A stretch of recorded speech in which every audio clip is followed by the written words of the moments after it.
me click record, and let me turn the volume up again. I'll just turn it down in game, I suppose, for me.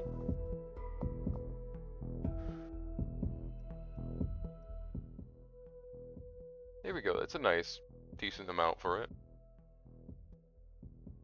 I like how they have the line there too. That line's nice. That is like, what is that, 75% there? Alright, alright.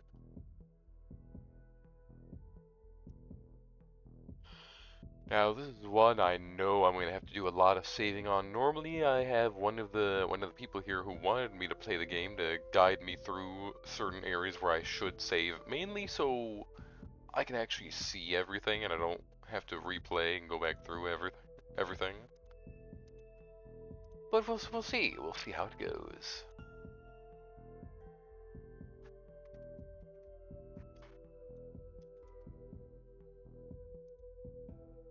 Let me also make sure I can see all the chat and everything. I believe I can see everything.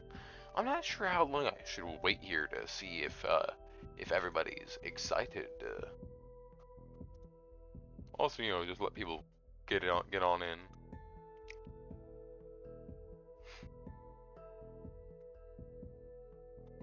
Also scrolling through Discord real quick, eyeing stuff.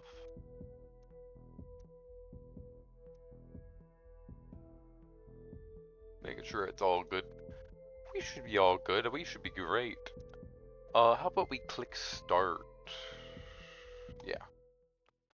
What are my pronouns? She, her, he, him, or they, them? Well, I'm a he.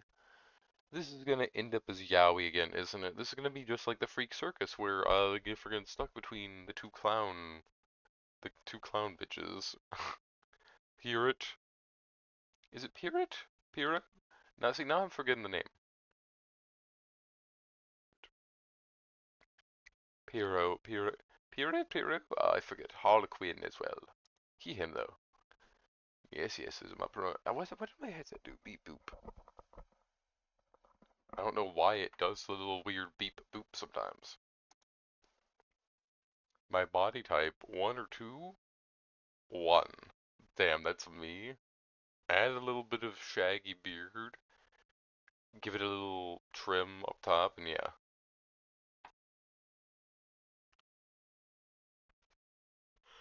Let me go grab my water, too. If I'm screwing around on this, I want my water so I can talk. Because I'm going to have to read everything. You know, something I just thought of? What if I did a game like this, but I had friends on who would read the text, so it wasn't just me having to read? That's a thought. It's also hot as fuck in my room.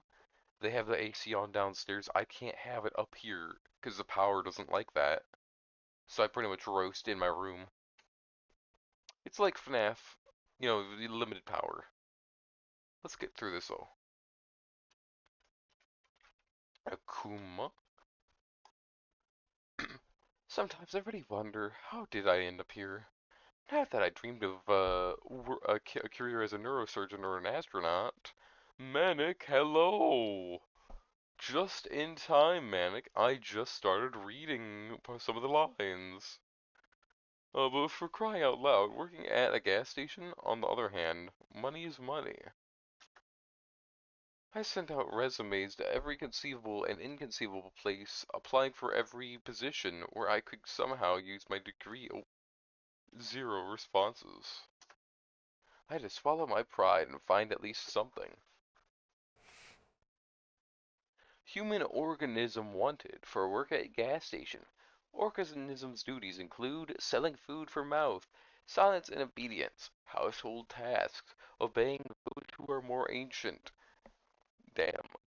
Friendly team offers, new and old faces of friends, long and different life consumption, and different life, consumption of nourishment, juicy juices, trips to human places. I love this place already. Let me screenshot this.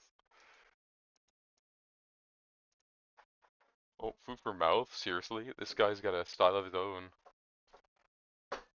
Apparently the manager is just an eccentric dude, or is this their new marketing tactic to grab attention? Whatever. People often told me that I have my quirks too, and that's even if they haven't seen my fursuit. Ayo, MC's a furry? MC's a furry confirmed, chat. Let's go. Also, again, it is hot in my room. I'm taking the shirt off. It's too hot.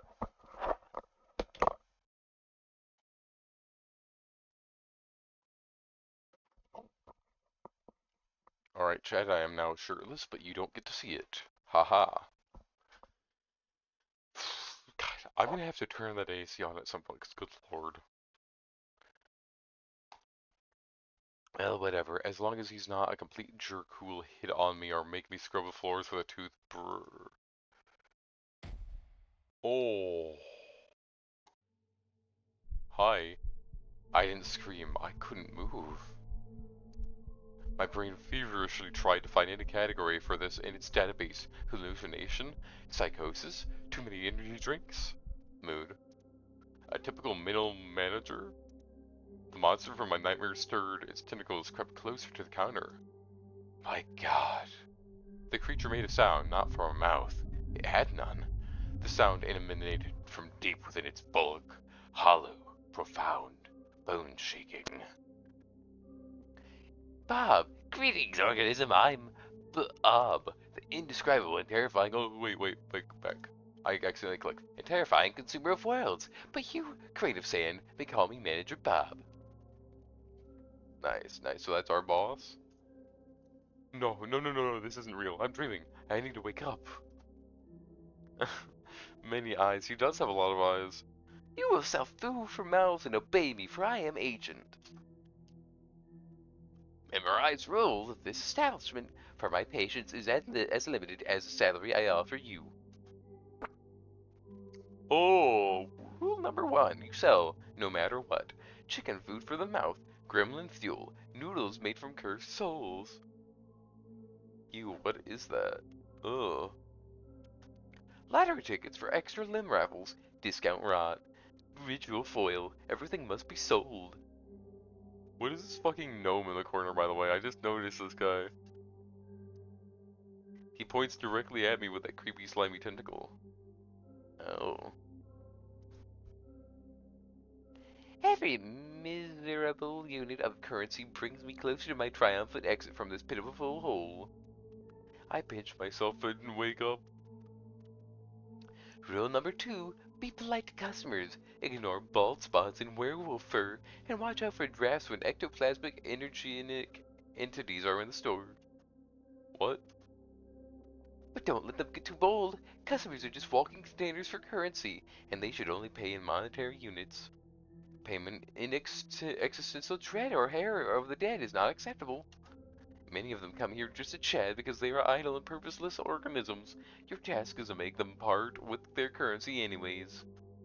It is also your duty to heal organisms if they are injured, using special kits. If they die, they can't get away currency.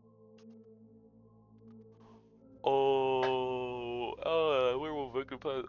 Is this a thing I should save? You know what? Sure, we're saving here.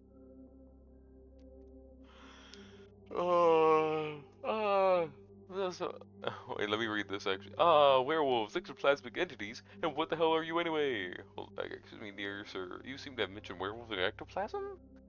Silent tremble of fear. Aha! It seemed like all the jars of mysterious content started to shake because of my despair. At last, a human being who knows the proper greeting protocol. Your vocal outburst demonstrates a high level of respect for the hierarchy. Your predecessor, Kevin, just mumbled and unsanctionedly excreted tear fluids. Werewolves and ectoplasmic entities are just a few examples of the many insignificant life forms that frequent this establishment. Do I have a drink down here? I do. The last of my tea, besides my water. Okay. What unites them is that they are all slaves to consumption, just like your kind. As for my nature, I am your immediate supervisor and the guarantor of your future financial prosperity. I'm at a gas station for monsters, and I got a job with Cthulhu for minimum wage. This is all you need to know. No, only I decide what I need to know. That really is all I need to know. I fear any more knowledge will surely drive me insane. I don't know if this is an important choice. You know what? I'll go with them. I have one at the start anyways for doing the other routes if I have to. I don't know if those are like important or not. For the first time, something resembling approval flickered across Bob's many-eyed face. A rare and unexpected display of the grains of wisdom that have not yet left the human species.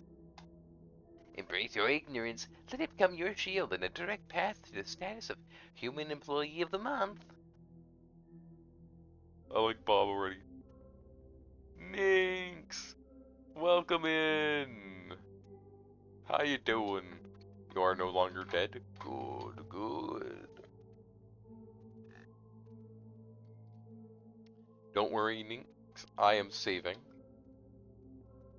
I have a couple. You've missed hanging with you? You should. You need to hang out more. You need to hang here and just listen to my beautiful voice while I play games. I know I haven't exactly been playing these kinds of games, so I was playing lots of Resident Evil and Frickbearer. But now we're back to one of these. I need to find more of these freaky games like this though, because these are nice ones to like chill and do, but they also like, I don't know, it's a lot of talking with these games. With other games, it's only really talking when I need to or when I wanna. These ones I have to read everything out. And what does the human of employee of the month get? Do I have to work here for a whole month? Is this an important saving point? I don't know. So the thing is, we have the save here, so I feel like I don't need to worry about the other. You know, I'll put one here anyways. Thank you for the head pat. And Manic got first. You guys need to make sure you snag first. Should I make a second and a third? I feel like that'd be funny, but I don't think it'd get taken. Or maybe whoever's here first would snag the other two. I don't know how that would work. I know someone else has something like that.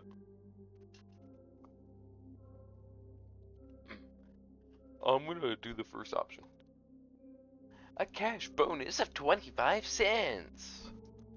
I understand that you, human, are already extremely excited about this, but that's not all. You will also have access to the Elite Manager's Restroom for one full work cycle. During its use, there is only a 7% chance that you will be transported to a dimension of endless pain, suffering, and unimaginable torment. Truly generous. He suddenly places a jar in front of me on the counter. Is that a tip jar? And the last rule, remember, organism, this tip container must be filled with money by the end of your wake cycle. If the bottom of the jar is visible, you will clean the sanitary rooms with this object in the dimension of absolute horrors and suffering for 2,510 years. Is that a fucking fork? You want me to clean the sanitary rooms in the dimension of absolute horrors and suffering with a fork, sir? Or ma'am? I'm not sure what your stuff is. I couldn't take my eyes off the fork. The tool, a potential tool of my eternal servitude. At this moment, my mind fully capitulated. Yes, I was hired by a multi-eyed cosmic architect squid. Yes, my clients will be non-humans. Yes, I'm being threatened with a fork and eternal toilet cleaning. How could anyone clean anything with a fork? You know what? Good question. I'm sure you'll figure it out in that 2,510 years. It's very good at scraping like raking sand. True, but I don't know how good it is if you're cleaning a toilet with it. The same will happen if you even think of escaping before the end of your work contract. My ocular centurium perceives the subtlest of matters. It will detect you in any corner of this pitiful planetary sphere. I heard a thing. Captain Cassandra followed. Thank you for the follow, Captain Cassandra. Welcome in. Hope you're having a good day. We are currently playing, this. Oh, it's one of your friends. Nice. I know you brought some over when I was playing the Freak Circus. Hell yeah. Come on in. I've just met Bob and he's telling me how to do my job. See, bringing your friends over here is good. I like new people. New people here are good. Yeah, you brought someone from that. See, that's good. I just need to wait for the new updates of those and play them. Do we know when the next Freak Circus or Kingdom of Marionettes thing's coming out?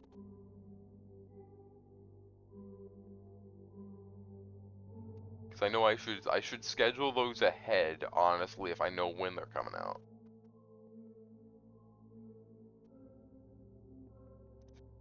Crap, I'm stuck here. I'm in a trap.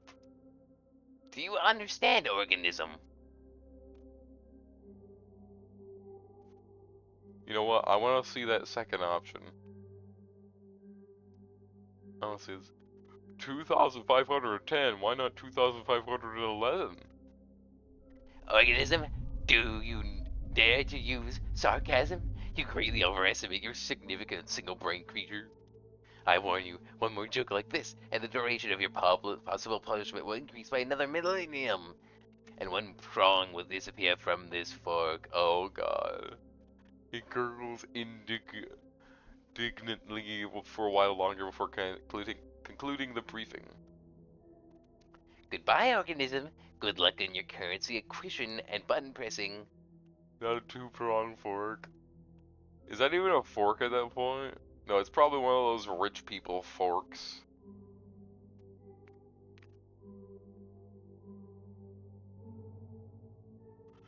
Should I go? Yeah, I can press back, can I? Yes, sir.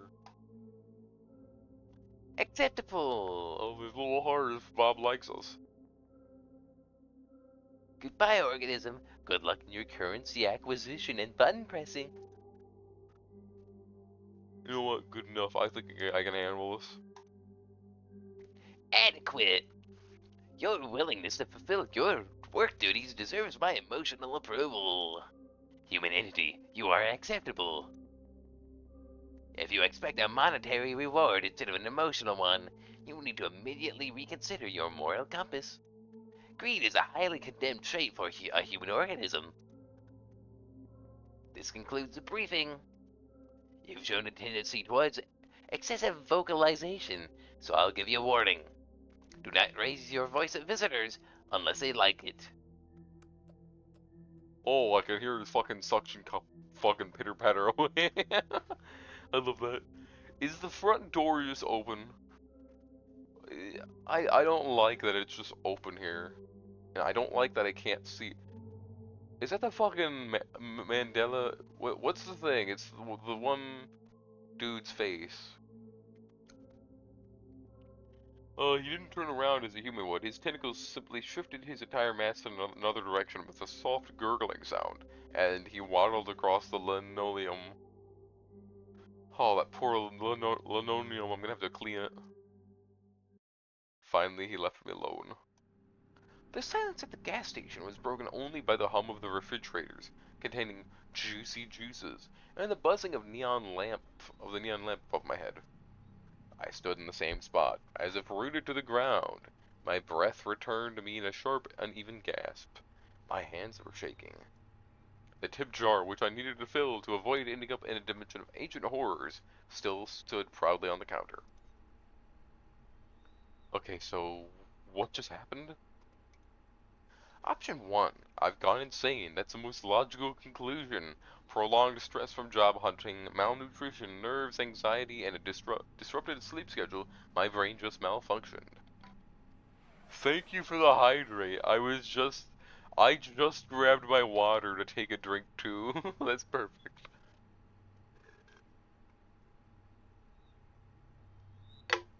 This is gonna be a lot of talking.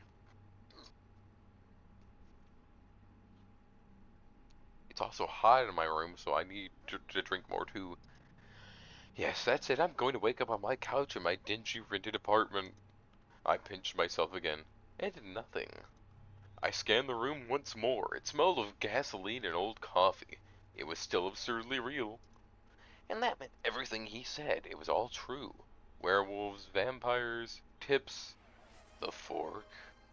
Thank you for the head pat, Manic. Oh, I see it has a little black border around the thing. That's kind of cool. Why does it not show that for the whole thing? I think that'd look nice. It's not my border around it. That's interesting.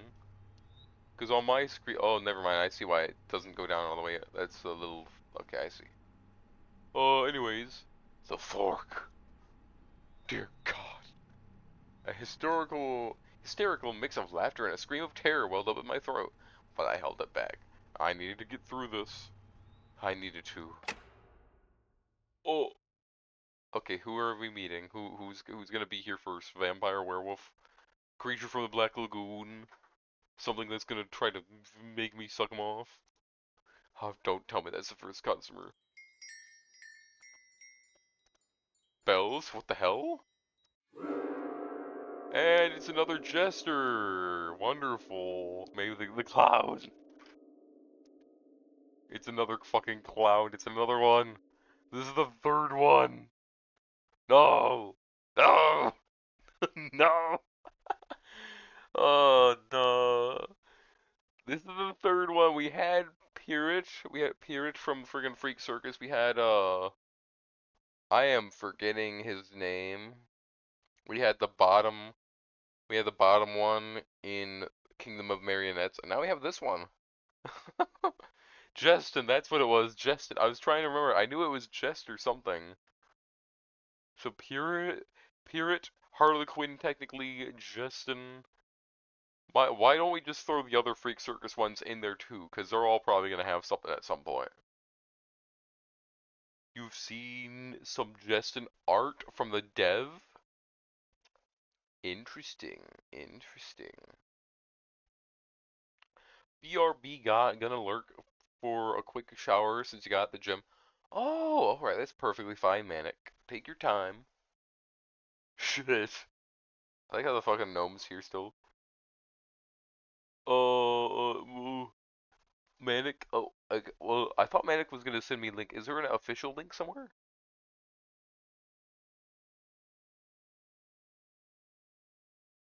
Because I know Manic told me about it. I just didn't know if there was an official server or or if Manic was gonna give me a link to it.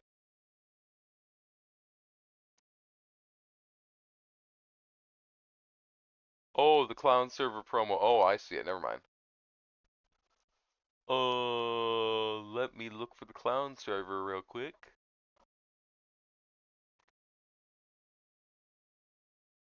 Where is channel promo?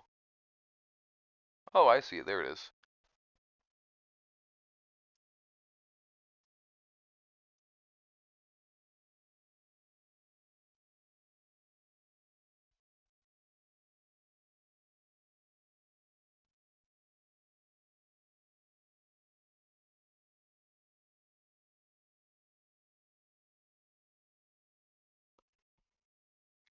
Okay, okay. I will have to do the ticket for the server first. Oh my god, you threw bits. I did not see your message. Oh my god, Captain Cassandra, thank you for the little bits. I did not see. I was off screen. Blame Ninx. She told me to be silly. You are silly indeed. That is just a row of little bits. 54, damn. Thank you for the bits. I'd like to get a bit cup at some point, so it's like somewhere on the screen and it could just fall. There's a lot of stuff I want to do to my little area around here eventually. Nugget, my OC Nugget will be holding the bit cup. That is one of the things I'd like to do. But back to our fancy freak here, who's staring lovingly into my eyes and definitely isn't gonna freaking do anything to me.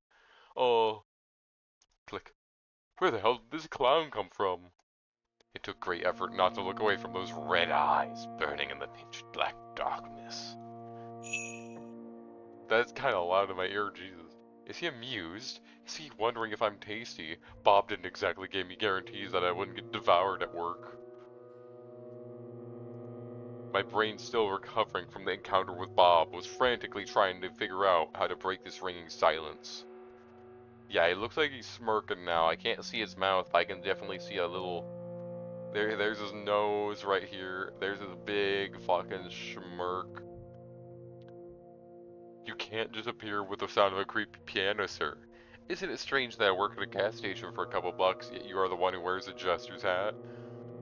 Good evening, sir. What would you like to purchase? Please don't eat me. I'm just a miserable, tasteless cashier. What to pick? What to pick? You know what? That's rude. That maybe this one. This one's the polite one. I might go with this. I'll do the other ones. Unless you guys have one you want me to do first. You know, I kind of want to see that one, but I feel like I'm gonna get murdered. Or how about the top one? Let's do the top one first. Beg. Oh, please don't eat me. I'm just a miserable, tasteless cashier. Ha! Oh, huh. He looks normal. Okay, you know what? This one's a maybe. Hmm. EU? Oh, no, no, no, my dear slice of mortal anxiety. What a dreadful suggestion. I would never be so rude. I'm merely a traveler here, not a predator. I'm, You're completely safe from the threat of being eaten. But from everything else? Well, that's a whole other story. Sir? Sir? I'm worried. I'd like this one. What says the voice of me? What does this one do that I would like?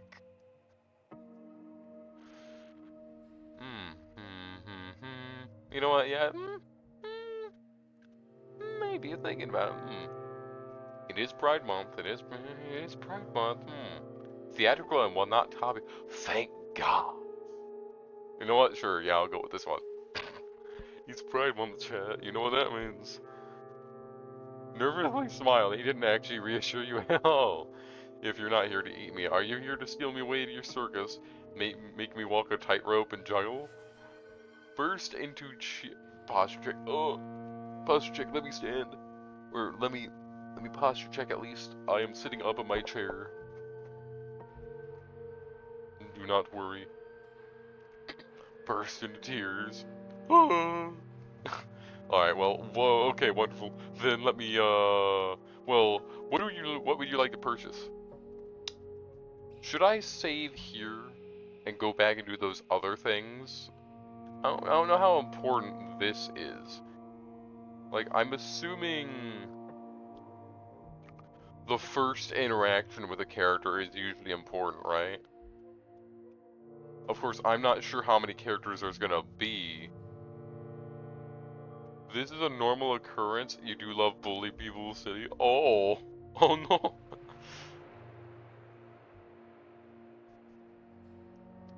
Oh, wait, don't go.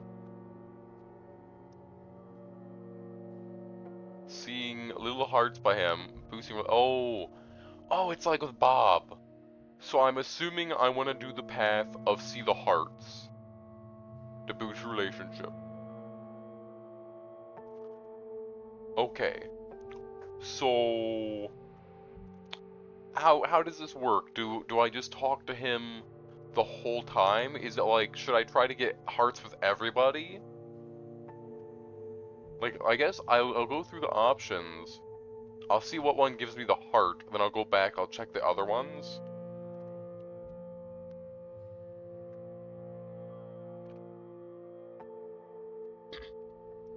Let me save here then. And let me I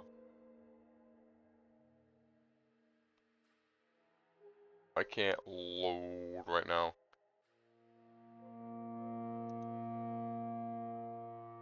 Oh, here we go.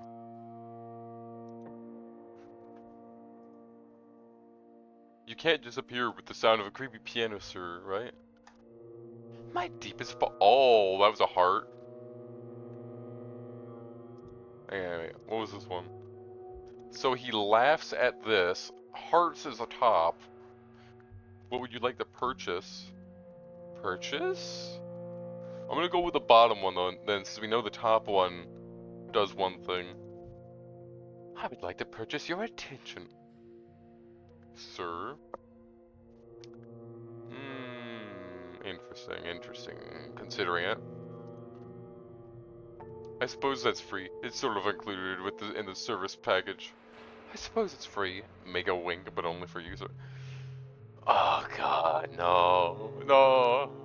You're lucky it seems, sir. My attention's on sale today. I'm not sure that's on the sales list, however, there's plenty of other things. What would you like to purchase? I also need to make him buy shit, though. There's so many options. Do I do every option, or should I only do a couple?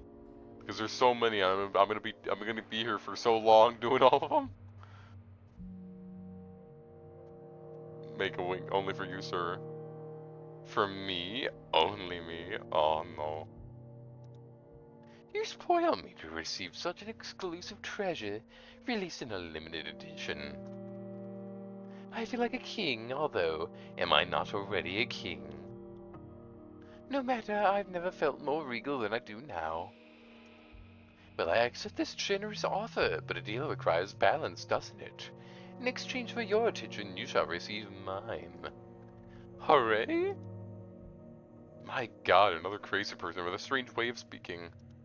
And it seems he's in the mood for a chat. So what is a beautiful, handsome gentleman like you doing in such a dreadful, dirty island of misfortune? Oh, that was him talking. So, what is a beautiful, handsome gentleman like you doing in such a dreadfully dirty island of misfortune? Or rather, what is a place like this doing with such a handsome gentleman as you? Good lord, you're flirting already, damn. You just got here, sir. I know I winked, but good lord. Oh wait, where are my manners? I suppose I must introduce myself. I have many names, most of which are not fit to be spoken in the company of such a lovely gentleman. The nicest I have heard is the Mad King. A title I plan to pass from me to myself for the coming centuries. However, Darian? my mortal mother named me Darian. Now, may I have your hand? My hand? In what, marriage? Let's offer him your hand. Sorry, my mother told me not to offer my hand to strangers or any other parts of me, sir, oh, your highness.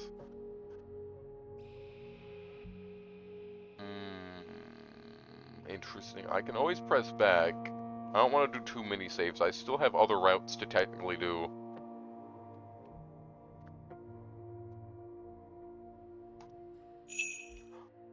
He suddenly bows his head and presses his lips to my neck. Damn. Screenshot. Screenshot. I gotta make sure I'm taking lots of screenshots.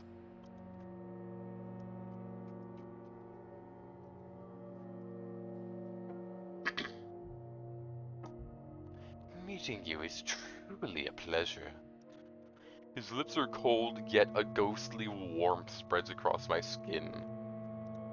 So here I am dealing with a real gentleman, how lovely. Or a king as he calls himself. Of all the kings and emperors locked in their soft chambers, this one has probably found a way to escape. May I know your name? I don't immediately realize he's asking me a question, still in a daze from that gentlemanly kiss. My name's Akuma, I'm also a king. King of the gas station? My name is Akuma, sir. I refuse to reveal my true name. Demons always do terrible things with them. My name is Akuma, but my friends call me Big D, or they would if I had any. Oh, some of these are good choices. Hmm.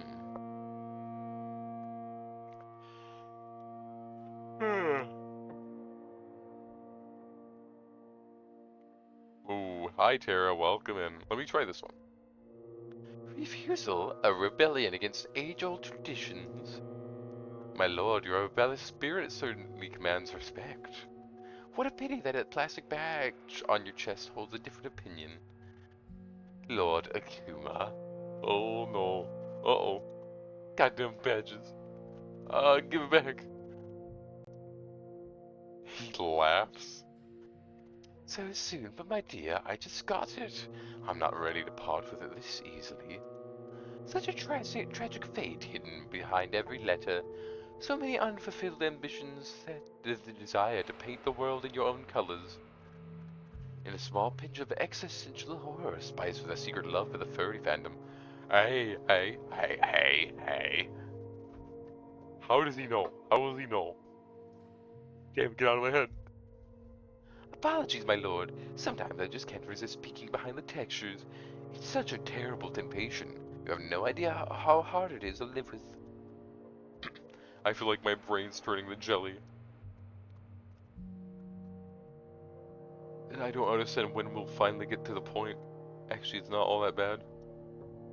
Maybe I've been spoiled by all those mangas about sinister and tragic monsters. Though the only tragic thing about this client so far is his tragic unwillingness to buy my discount rot. So let's finally get to the purpose of my visit. Finally. It's completely unknown to me. Oh, for crying out loud. There's nothing interesting in the assortment of this pathetic shack, except for you, so I'm buying your time. Let's have dinner, I'm sure you must be hungry. Hang on, chat. Gotta get a screenshot of that. Oh no. Allow me to create a more pleasant atmosphere for us. I'm shipping from a gust of icy wind. He just teleported half my gas station to a radioactive dump. Or a radioactive dump to my gas station. Oh no. Praise the goat mother. Is there a goat mommy? Goat mama? And the jar is gone. My freaking jar. Put it back. Put it back the way it was in the jar. Looks like my rental apartment, but it seems to smell less now. What a wonderful place for dinner. Radioactive cockroaches on the menu. Put it back. You know what? Save.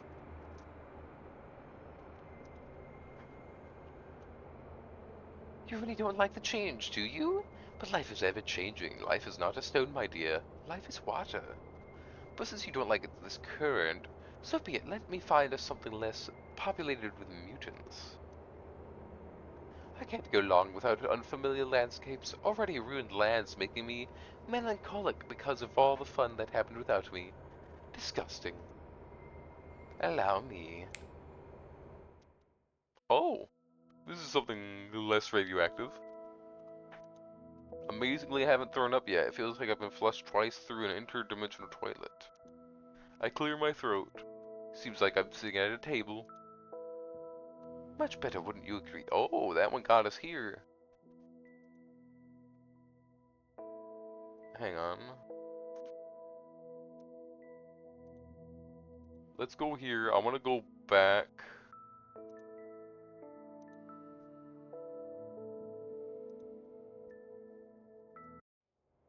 Looks like my rental apartment. My dear, I suspected your life hasn't been easy, but was it really that bad? Don't worry, I won't abandon a lord in distress. Just say the word and I'll relocate you to one of these incredibly cozy dwellings. I'm sure the local cockroaches won't mind, and together you can fully enjoy the scent of atomic decay. However, I can't go long without familiar landscapes. Oh. So either way we get here, interesting. That's something I'd like to know, as long as it takes us to the same ending, as long as I can just see that. Radioactive cockroaches on the menu. Of course, a local delicacy, pan-fried in their own radioactive juices to preserve the flavor. Crispy on the outside, still alive on the inside. They grant you the most thrilling superpowers. However, Right.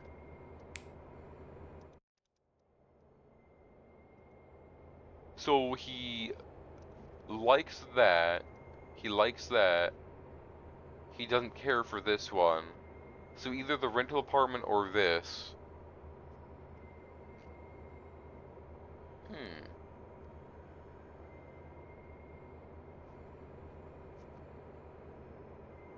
You know what? That one, why not?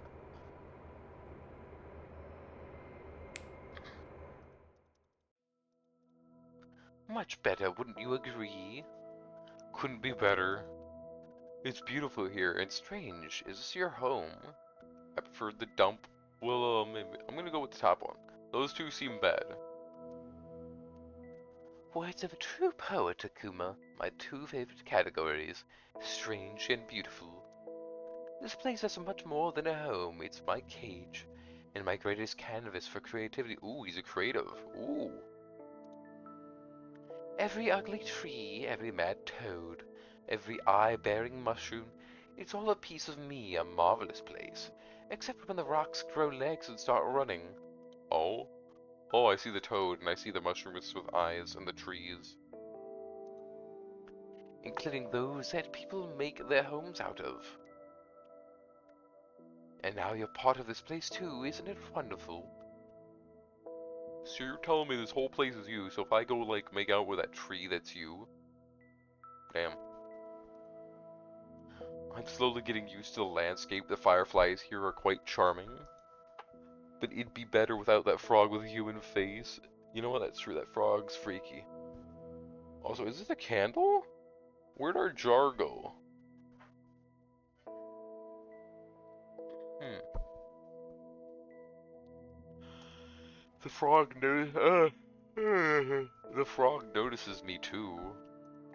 It lets out a sad croak and then looks at me with an expression of deep existential despair.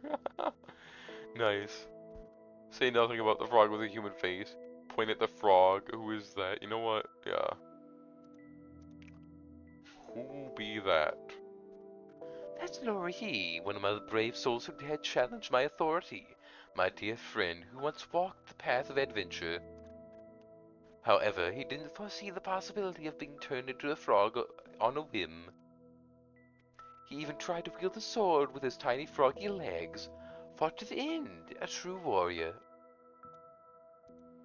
Now, however, his foes are mosquitoes and bigger frogs. Tell me, dear, does he bother you? His little existential froggy crisis, I mean. Is it ruining the ambience? You know what? I kind of like him there. He's kind of like, oh, okay. Hold on, I don't want to make a decision yet. What exactly did Lori do? Please disintegrate him? Remove him gently. He's suffered enough. Don't mind. I want him to watch? I want him to watch is a wild sentence. You know what? Save.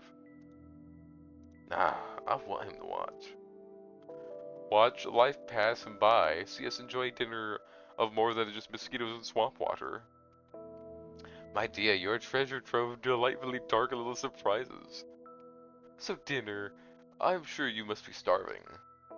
Traveling between realities must be exhausting. This looks strange, but it smells delicious. Meat with honey. And next to the meat, a purple soup, possibly made from a less fortunate cashier.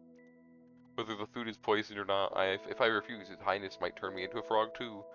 So I pick up a fork from the table. And this is the most delicious thing I've ever tasted. It's 100 times better than these cheap instant noodles I usually buy in the supermarkets. Even the fact I'm currently in some other universe surprisingly doesn't seem to harm my appetite.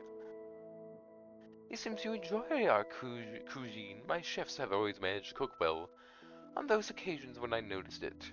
I assure you, you won't regret this dinner. At least not for the first half hour after the meal. Oh, thank you for the food on my plate not staring back at me. Why are you doing this best purple goo?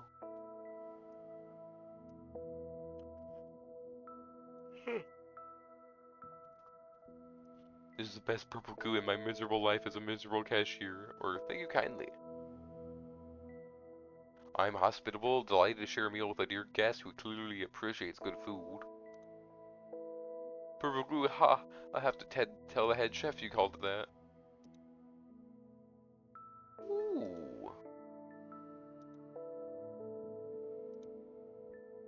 I'll have to wait for those two.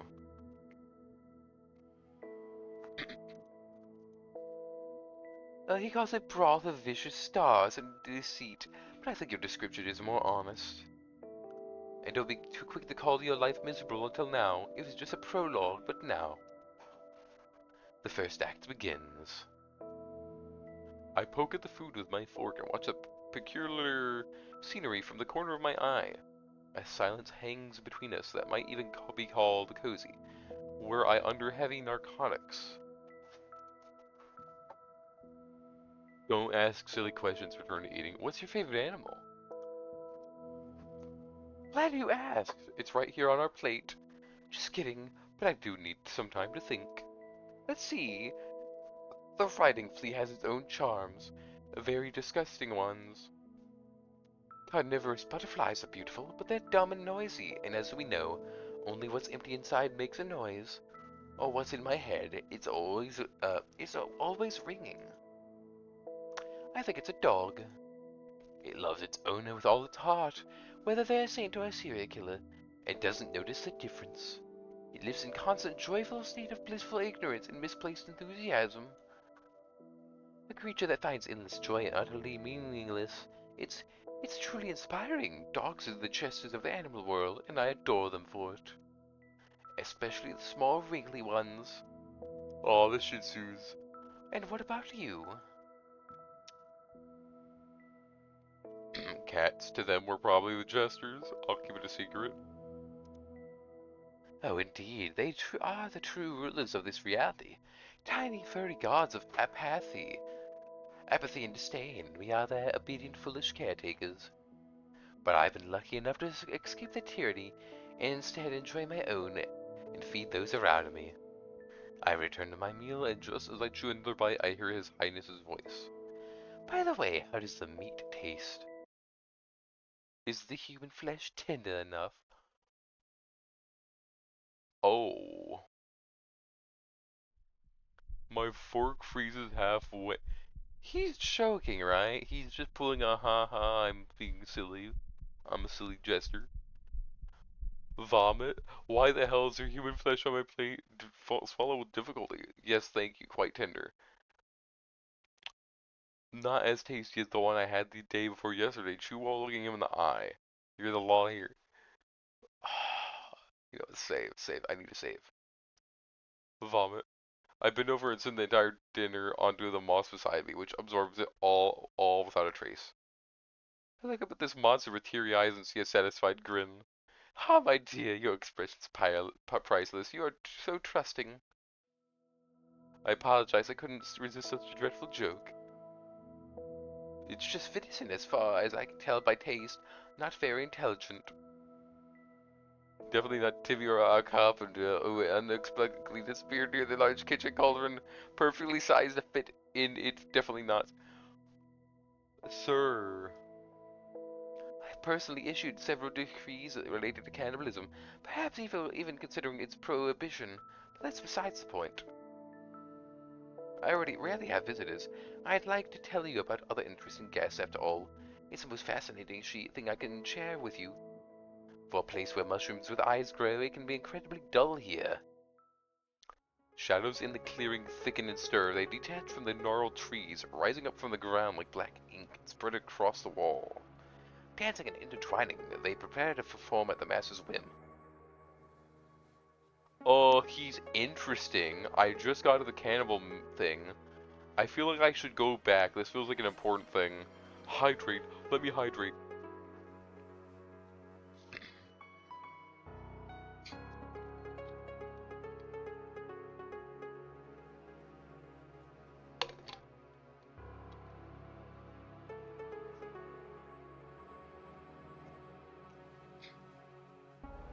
Behold this incredibly crooked castle, my dear.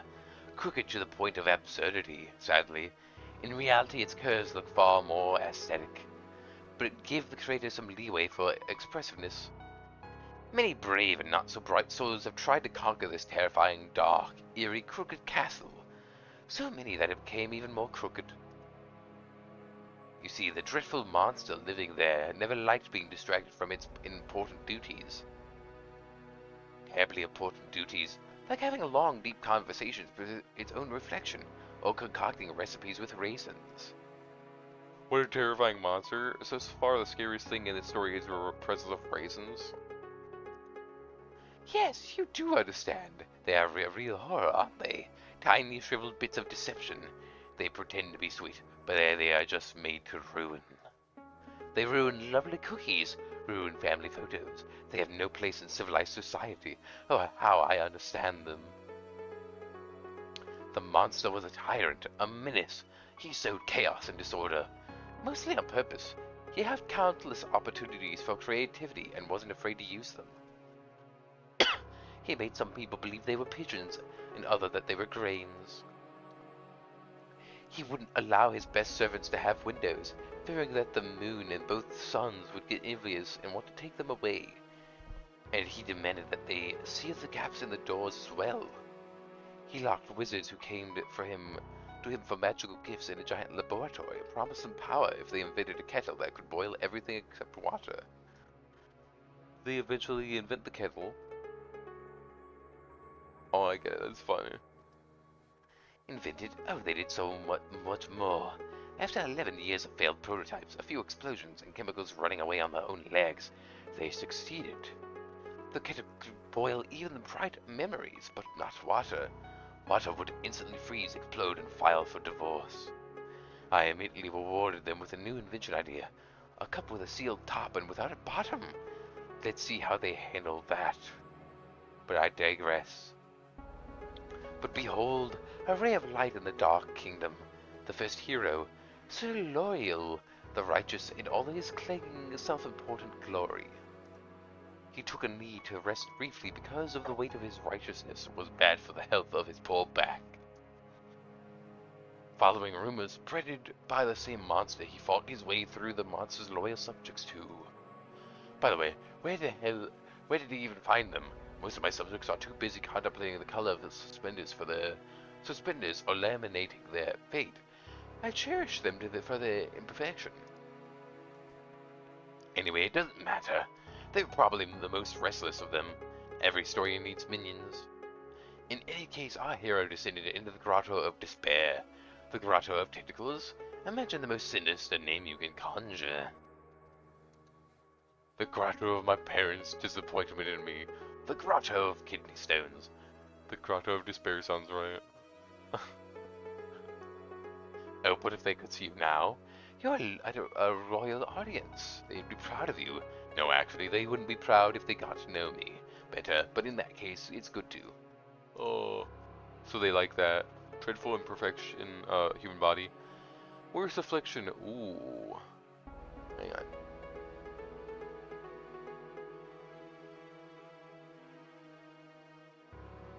Let me go for kidney stone. The dreadful imperfect human body. The worst affliction is having them in your kidneys. What a joy that now I can choose how many I have. I prefer a negative number. But let's not get sidetracked into the Grotto of Kidney Stones. Our hero descended to retrieve an artifact capable of defeating the Monster King. The ring of incredible power, a bit shoddily crafted, but I assure you it looks more aesthetic in real life. However, the brave knight didn't know that the incredible power of the ring lay in its 440 weight, that was its only magical property. The only incredible thing about this ring was its incredible stupidity and uselessness. The realization that he had spent weeks of his life on a divinely heavy paperweight, and the sudden crushing thought that he should have become a baker instead of a hero just to get some sleep. Well, it broke his poor noble mind. Not that this mind was ever intended for serious burdens. Oh, the knight. Yes, to hell with you, knight. Not meaningfully waiting for him to continue. A plate of gloating, a touch of delight, deserved cynicism. Oh, splendid. How wonderful that we share this dish together. So the knight perished. But then along came Elmer Eagle Eye. They say he earned his nickname by escaping from an enemy fortress on the third day of his captivity. He noticed that his prison cell was lacking the fourth wall. An archer of legendary skill who tried to kill me with a precise shot, constantly during breakfast, while bathing at balls, during sleep, and even while I was devising a plan to get rid of him. The audacity. I hate just killing them. Turning them into madmen is much more fun. And I bestowed a little curse upon the elf as well. I made it so that every time he drew his bowstring, he'd hear the most annoying melody to his ears. Ilmer was a terrible racist. He hated dwarves, so naturally the melody became the national anthem of the dwarves, played in a loop by a bagpipe orchestra. The pure rage in it provoked derailed his aim every time. Eventually he stormed the castle, dropped his bow, and begged for a job at my court in exchange for changing the song to anything. He was desperate, and I was a villain. Everything aligned incredibly well. Now he's my royal huntsman. The dwarf march is replaced by lively elven sea shanty, and let no one dare accuse me of being callous and heartless. I mean, hey, that's fair enough if he was a racist against dwarves as well. Now he has a salary, good food, clothing, entertainment, and a full guarantee of non-dismemberment. He missed the opportunity to change his dwarf national anthem to a dwarf serenade. Akuma, where were you before? Horse odes and comparisons to long slack lights, endless rhymes and verses about the shine of a beloved's beard. It's a refined, devilish thing. Why didn't I think of it myself? To torment a man not with sounds of war and patriotism, but with the clumsy, heartfelt caterwauling of a species he despises, turning a love song into an instrument of pure, heart-wrenching agony. Brilliant. Well, I'll steal your idea for the future. And finally, the witch, in a classic giant hat, under which you could easily fit another witch. She tried a different approach, seduction. She attempted to charm me, to gain my trust, to become my spouse. A fatal miscalculation. She didn't consider the fact that I never trusted big hats, or people, especially when both come hand in hand. And those who wear suspenders and a belt at the same time. A person who doesn't even trust their own pants certainly doesn't earn the trust of His Highness. Then again, I don't trust His Highness either. I don't trust myself, especially the left side of my brain. Especially on Thursdays. But back to hats! I hate big hats too. I adore them. Hats don't even evoke any particular thing. I hate them too. You're my kindred spirit. Those hats are so pretentious, so self-assured. They block the view, get stuck in doorways, and always hint that the wearer is compensating for something. Usually a lack of magical talent, or pitiful personality, and that's on a good day. You, my dear Kuma, have impeccable taste in headwear, and consequently in everything else. It's a scientifically proven fact. Meanwhile, the witch was quite overtly in her murderous intentions, jingling with all her concealed weapons. Why does a witch need so many hidden blades? She must have been very bad at witchery. In any case, she now resides in my dungeon. And you see, I haven't decided what to do with her yet. Her fate is a blank state, a story yet to be written. So I offer you the pin. I simply adore random choices. Give me yours, Akuma. What punishment befits her? What? Does he really want me to decide what to do with a real person? Can I even save her? It doesn't matter what I choose. Everything here follows his whims anyways. But as long as I play the circus monkey, I have a chance to get out of here alive. Maybe I should just entertain him? Damn, what should I do? Save. Crazy thing would be to spare her. No one would expect that. Turn her into a hat, a small one. I refuse to say. Make her a hat. The one who lives by a big hat shall become a small hat. The irony is so absurd it's beautiful. So be it, let her be a small cap of eternal regret. She tried to get into my head, now she can barely cover it. A brilliant sentence. Something is missing from this tale. You never told me about the monster itself. I suppose that's the end. Dear, who cares about these monsters anyways? If I do, if monsters are the muck, then I'm the pig, you see. How eloquent. Alright, I must admit, this will be my first performance like this.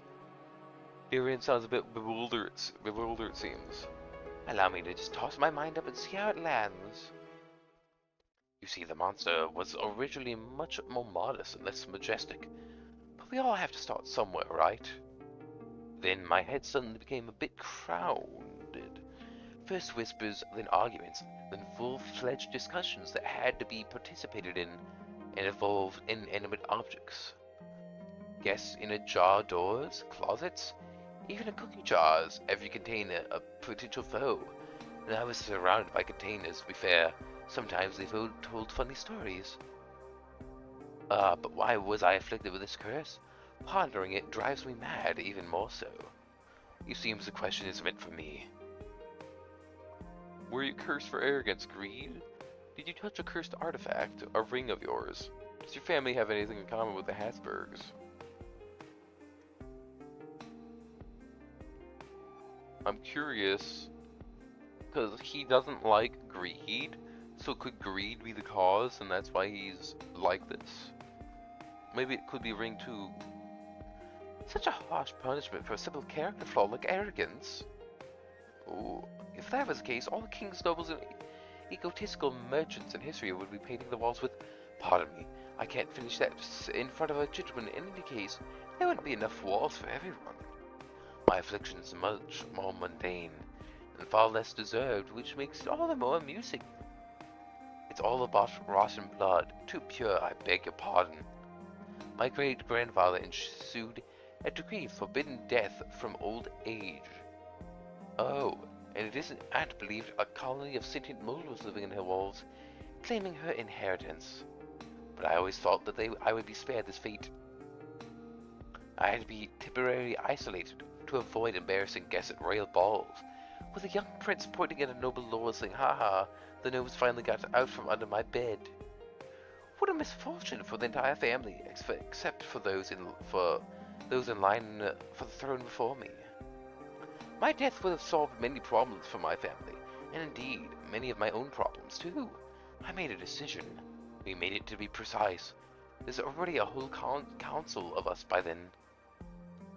However, Chaos had other plans. A god, a goddess, a cosmic clerical error. I don't know. Something ancient and terribly bored found itself a new source of entertainment.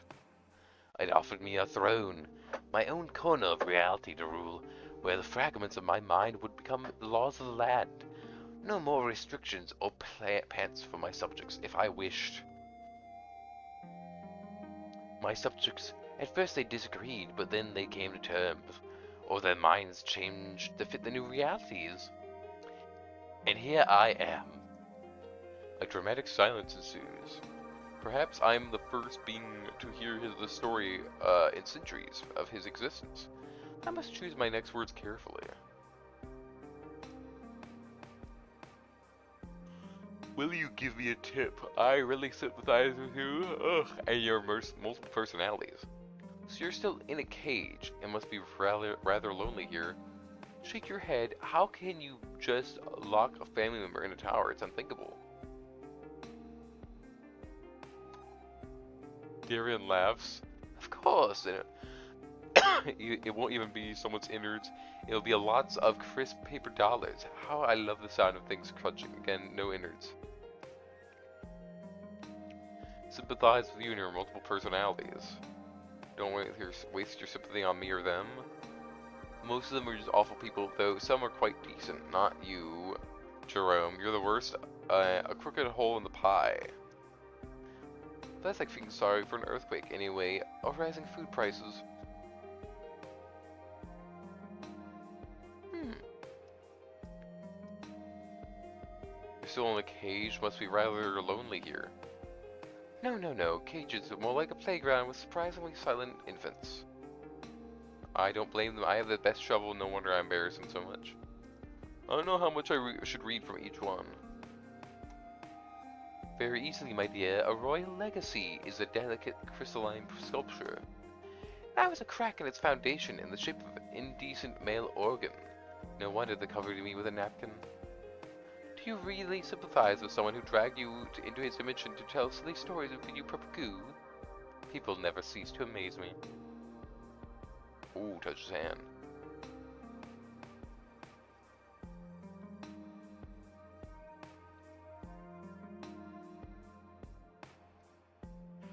Following a strange impulse, I reach out to his hand resting on the table. His gaze slowly follows my movements, lowering to our hand. This time, no commentary. Instead, his thumb begins to trace patterns on the back of my hand with surprising tenderness. The shadows finally dissolve into nothingness. I just turned a living being into a hat, or rather, became the catalyst for it. I wonder what kind of nightmares are warranted for in just such a case. I'm afraid royal duties await me. Our time is up. I shall send you back, Kuma. I rise from the chair and suddenly feel it press against my back. Hey. One of his hands grips me just above the crook of my elbow, while the other gently rests under my chin, tilting my head back until my ear is just a couple centimeters from his lips. Don't think for a second that this is goodbye. It was merely an overture. His voice, usually so mocking and calm, now just sounds eerily sinister. A cold thumb lightly strokes the line of my jaw. I try to suppress a shiver. You are a very interesting, incredibly curious guest. Possibly the most curious one I've had in centuries. And I found that I don't want our acquaintance to end here. It's terribly unfair that you've learned a couple of my secrets and revealed so few of yours, isn't it? I can't tell whether he's flirting or threatening. Both, perhaps? A bird trapped in a cage of bills, failures, and endless anxiety. How high could you fly once the cage is opened? Your shift will end, the sun will rise, and you'll want to head home, perhaps onto something more elegant than a bus, maybe in a carriage of polished bones. We will meet again, Akuma, very, very soon, and next time, I won't let you go so quickly. I squeeze my eyes shut. The light is blinding even with my eyes closed. So unusual after all this darkness. The jar's full of money. It was all worth it. Greetings, organism. How is your work progress? I see the first transaction was successful. Acceptable. This still doesn't save you from the threat of cleaning sanitary facilities, but it's a wonderful starting point for your entire lifetime. Even more than successful, the client tried to fill the entire station with money, probably due to extreme affection for you, organism. They tried to fill the entire station with money? Really? Unfortunately, the terms of the intergalactic treaty do not allow such actions. Tariffs exceeding the amount set by the council by approximately. Oh. What the fuck? Exceeding the amount, the tips exceeding the amount set by the council by approximately whatever the fuck. Oh. Fuck. Wherever that is, we're disintegrating. To my great regret. To my regret as well. So a mad god from another world So mad God from another world likes me. In some sense, that's possibly worse than not being liked at all. The very first client sent me to another dimension and nearly turned me into a cash register. Work's going well, sir. Excellent. Maintain this level of productivity. You may be rewarded with an additional 5-minute feeding break for if you can find food. Rejoice in my generosity. Let me drink. My throat's getting dry.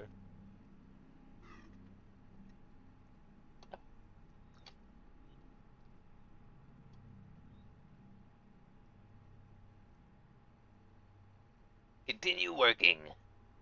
I'm experiencing a positive emotional reaction. I'm proud of you, and will be even prouder if you acquire more currency. Goodbye, Mr. Manager. Your tentacles shine particularly beautifully at this time of day.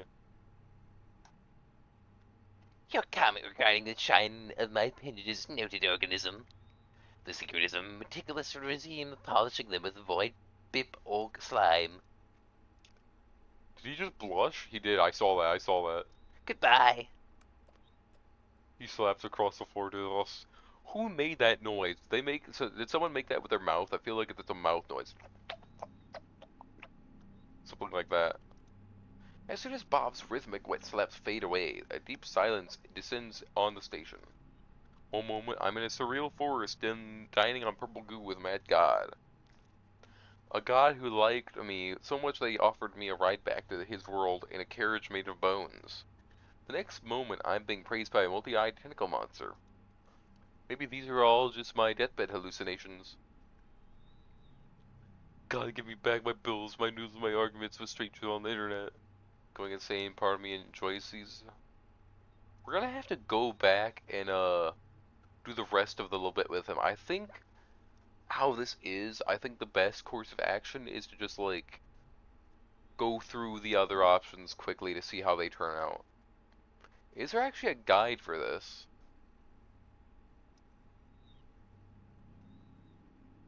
I'm an adrenaline junkie, disgusting. Now I have to deal with that too. In the midst of my contemplation, terrifying sounds emanate from my boss's office.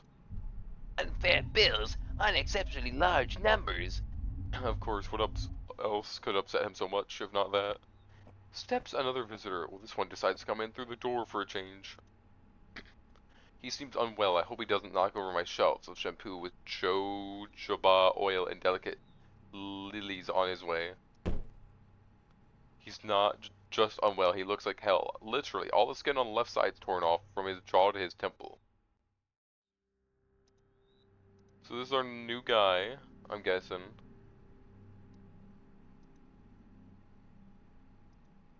Let me load this. What if I do this?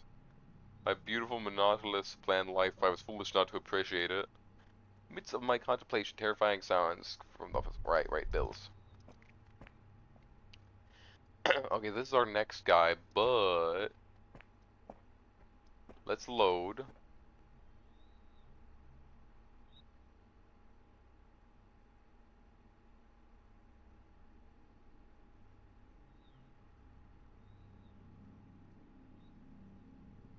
What was the one where we ate? Right, this one. I wanted to look at the human flesh one. The one I had the day before yesterday. I meet his gaze slowly and with all authority, place a piece of meat in my mouth and begin to chew without breaking eye contact. I can't remember ever seeing someone so shocked in my life. His mad grin vanished, his eyes widen, and his own fork freezes halfway to his mouth. For one precious, glorious, sweet moment, the Lord of Chaos is completely and utterly baffled. My dear, you are true treasure. You didn't just call my bluff, you raised the stakes. Oh my god. So he knows. No, it's certainly not human. It's just venison, as far as I could tell by taste. Okay, so like. That went well, he liked that.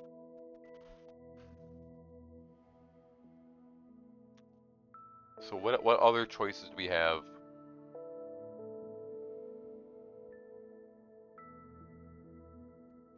How high is his affection? Is there like a certain threshold we need to get past for that?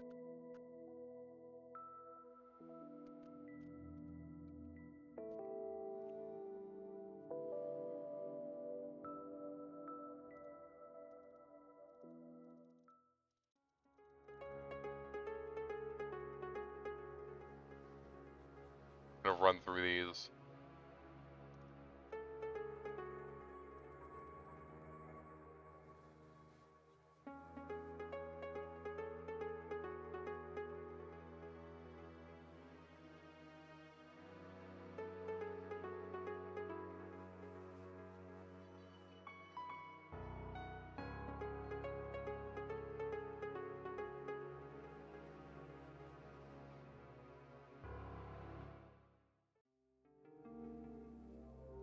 Hmm. Oh, rhyme blood.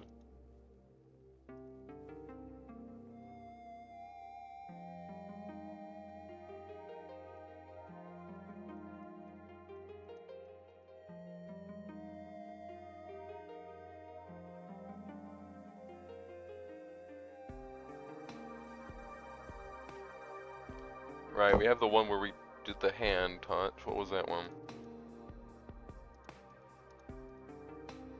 Right, that one.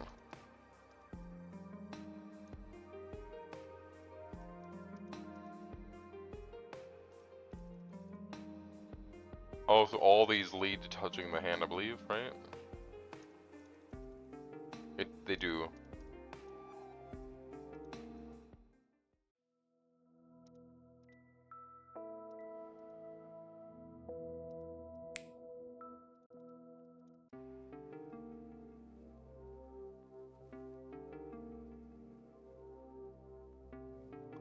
I should probably mark the ones where they all lead to the same ending, so I can at least know I can go back and look at the other ones.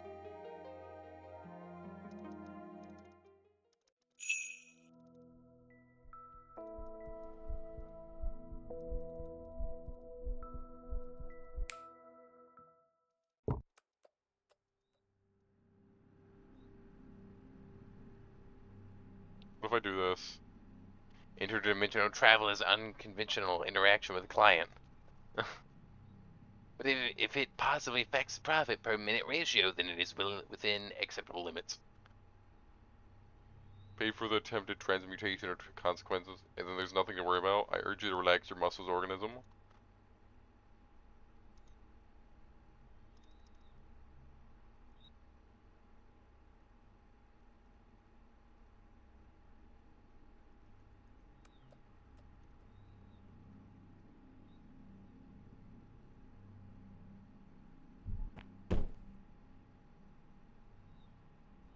There, let's save over that with our new thing where we did the flirt and did the cannibal thing.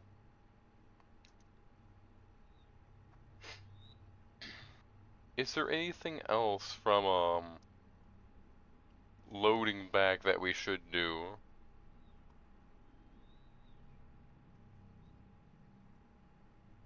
Because I'm trying to think what are the other things we technically missed that we could look at.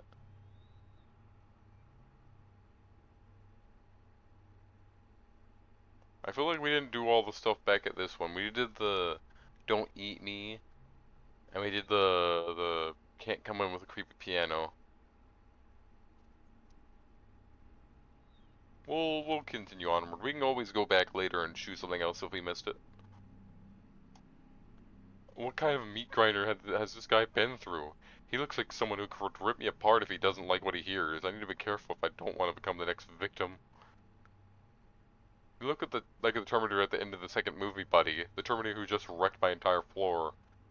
Give him thumbs up. How's life, sir? But it's hard to imagine how the other fighter looks.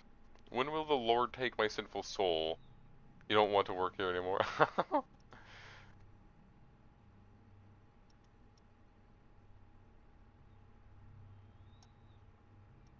I'll do that because that's the main choices, right? I can arrange that if you don't shut up. Maybe he's covered in the blood of people who got on his nerves. Alright, can pull yourself together. Hard to imagine what the other fighter looks. He let outside a gurgling, raspy laugh. You don't want to know what the other fighter looks like. How's life, sir? Fucking awesome, like a fairy tale. Thanks for asking. I like that. Oh, I like this guy already. This guy's great. Look at the Terminator. That thumb is going to end up in your ass.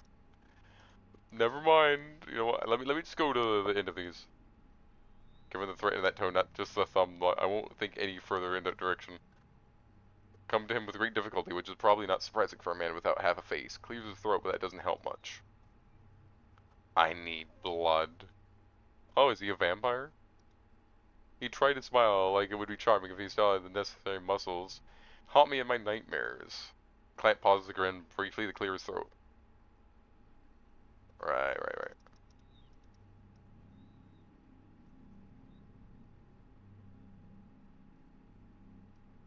How's life, sir?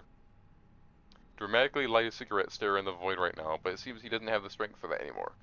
Clearly wants to, I do too, even considering I don't smoke. This profession's gonna drive me crazy one day. Words clearly come with difficulty. Alright.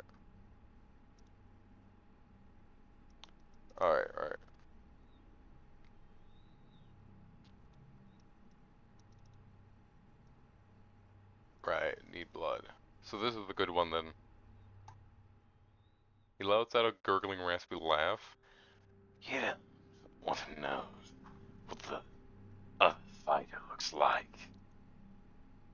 Honestly, I really don't want to know. My inner archive labeled, I don't want to know this, is at risk of bursting from overflow tonight. Words clearly come to him with great difficulty, which is probably... Ah, need blood. He tried to smile. He pauses again, clears his throat. Mine, don't kill me, I'm already having a bad streak in life. Don't do transfusions here, no IV drips, just discount rot. Tomato juice, strong vintage. Are you fucking kidding me? I'll turn you into a bag of juice if you don't hurry up. Oh, he leans forward, boring into me with his remaining eye. Go and find me some goddamn blood. Okay. Do transfusions. No fucking transfusion will help you. Oh. If you don't stop annoying me, no fucking transfusion will help you. Right, so this is just him yelling for blood. It's going to get even worse now. It's going to get even worse now. Oh. Yours will do. I need anyone's blood. Yours will do too if you're not fast enough. Right. Let me see what you have. Yeah, good choice, pretty boy. Step to the storage. Pretty boy. Just in case. He leans forward, boring into me with eye. Go and find me some goddamn blood. Oh. Pressure builds in my head and edges of my vision blur. An unyielding command blossoms in the center of my mind. I don't know why, but I feel an incredibly strong urge to find blood right now.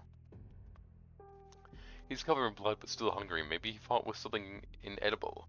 Or is it his own? I found myself in a storeroom, a tangled labyrinth of shelves reaching up to the ceiling, stuffed with boxes, crates, and mysterious cans. In the corner, something rustled and snored suspiciously. So where could the blood be? I need to think fast. He's not gonna wait forever. Right now I'm in the very beginning of this crazy place. Food for mouth. Bob, where's the blood? Supplies for self-propelling, foaming body washes.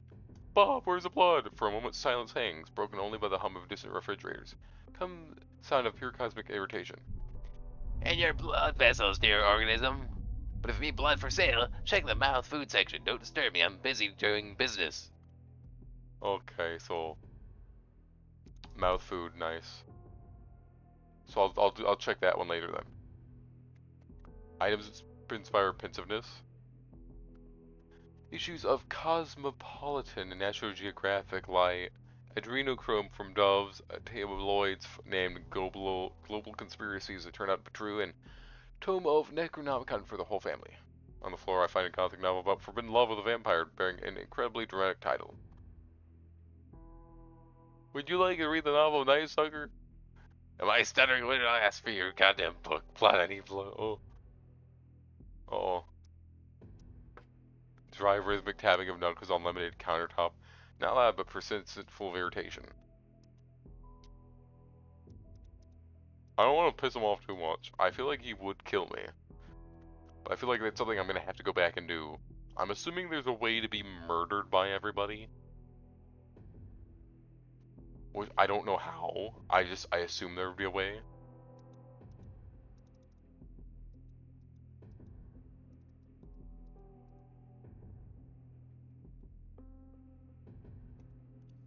Personal hygiene section. Deodorant, shower gel, entire jars of radioactive liquid. No blood here. Take soap just in case. Clearly you need something better than the ugly, dried up, hairy monstrosity lying in your bathroom. Doesn't deserve fragrant soap with a scent of violence. Let him wash with that sticky, greasy chunk of hatred. Leave the area. He barged in here, smeared the entire floor, and demands blood. Violets are for those who can at least say please. I hear knocking. Oh. I so dirty, metallic labyrinth of tires, batteries, and containers filled with strange liquids. A pyramid of oil cans labeled the best from Azathoth. Teeters in the middle. On the shelves there are more cans, this time for engines running on souls of sinners. Air smells of rust and burnt rubber. There's definitely no blood here. Oh no. Food for mouth. These signs are driving me insane. I already hope my manager will eventually learn English properly. I'm surrounded by pure madness of anxious packaging, and even in front of the department entrance, some baby food for cyborgs piled up. I'm frantically trying to decipher that crooked inscriptions. In front of me are sections with food for mouth. Dense energy blocks, infused nutritional flow, food afraid of heat. Coldest corner, large freezer chests and refrigerators with glass doors are covered in frost. Frozen pizza are gremlin cryo capsules, and among the buckets of ice cream, you can find flavors like minty trium, liquid family. Oh my god. Huge freezer chamber. Matter of lesser organism, spare parts of human organisms, animal fauna. Oh. Milk, yogurt, cheese, milk from a cow that's seen the unknown.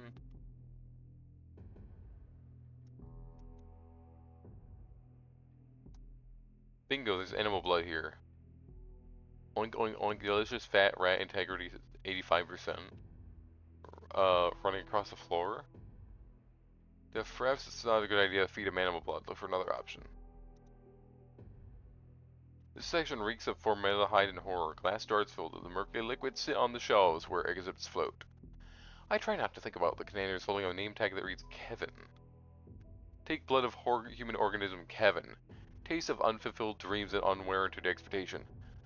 Homeless. Take blood of the human organism homeless. High content of cheap alcohol and tuberculosis. Oh, mild. Taste of efficient resource and artifact accumulation. Oh, hydrate and stretch. Hey, Darian. Darian is something. Watching stream on treadmill. Hell yeah. Let me hydrate. Darian's kinda. Uh, I like Darian. Darian's great. Another hydrate. Oh, let me grab my water again. Hang on.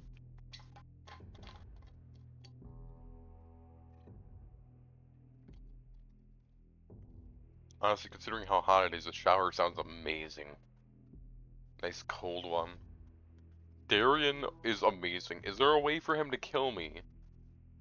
Because I might have to go back and get killed by him. But I had an interesting cannibal conversation with him.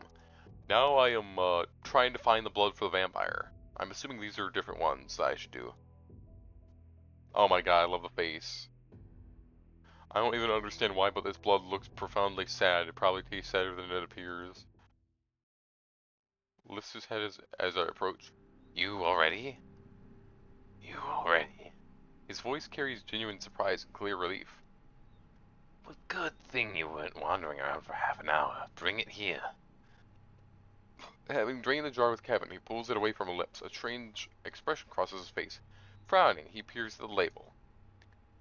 Well, you're just a poor, sad bastard, Kevin. I've never drunk anything more pathetic in my life.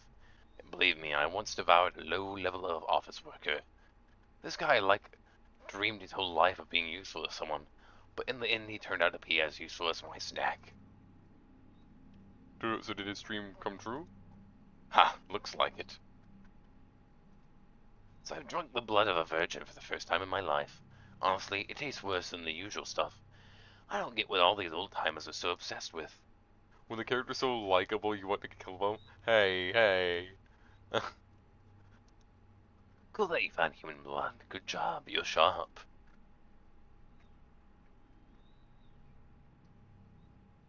It took longer to get to the rat. Really? You're wrong there, pretty boy. The closeness was your carcass. Oh. So you can think that your lucky stars you're still alive. You're clearly tastier than a rat. Okay, so he's okay with sad man blood.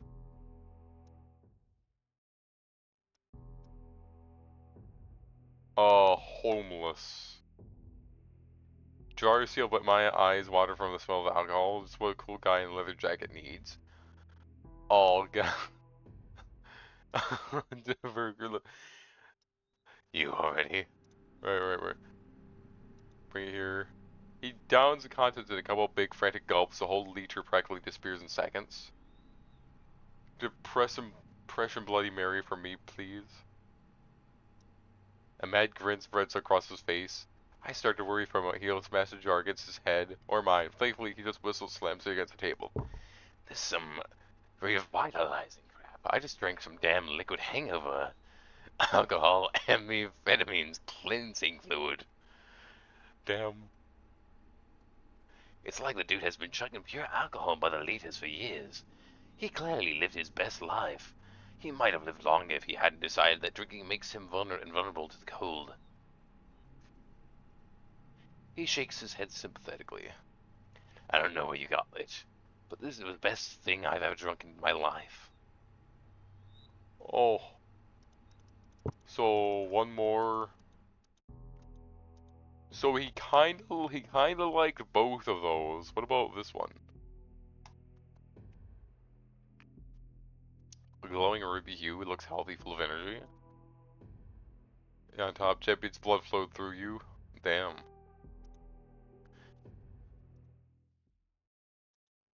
So what one's the best out of these? Because they're all like...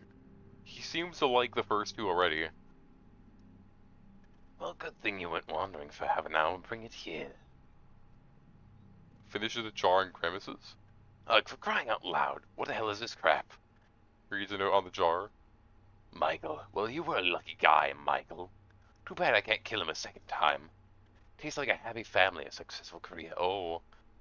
This true probably never even had cockroaches. At least it's now liquid Michael in that jar. Yeah, there's something like So, find human blood. So he'll give 2 likes for that, but... So we either give him... We either give him the friggin' depressed man, or we give him the best shit ever, which I guess tuberculosis.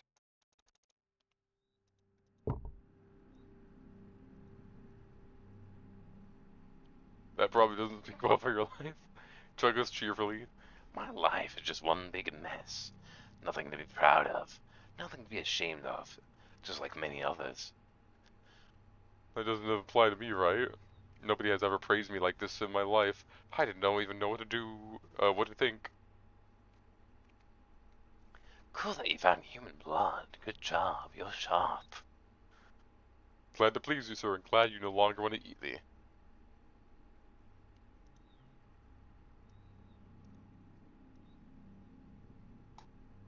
Haha, with that approach of business, you'll go far, pretty boy.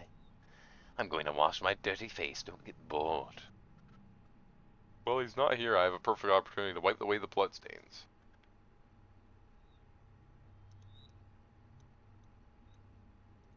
Feel free to ask. He gives me a crooked smile from his newly restored rogue-like face. I'm going to wash my dirty face. Da, da, da.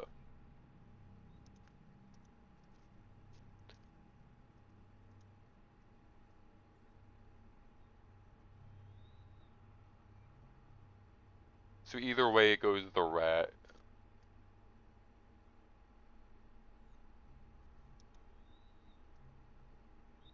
I'm scrubbing a pool of blood on my first day at work. Interesting story for Reddit. A wonderful tale. I'm doing just fine. Nobody's eaten me.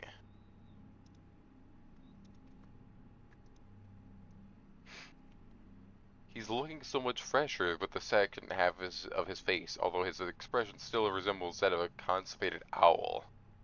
Damn, that's wild. Tuberculosis is a rare delicacy from their day. Ah, true. I'll just stand here for a while, okay? Take a little break. Besides, there's nobody here with you right now. So now we have to deal with a vampire. I think I like the clown more, honestly. This guy's he was kind of a dick to me, but to be fair, he's a vampire who is starving. So I might give him a slight pass for that. Is he stereotypical pretty vampire? Is that the whole joke? What shirt is he wearing? And just so you know, if you try to contact the werewolves, I'll take your head and crush it like a walnut. I'm David, by the way, a vampire, as you might have already guessed. Do I even know? He is a dick, and that's part of his charm. I see. Do I even have the werewolf's phone number?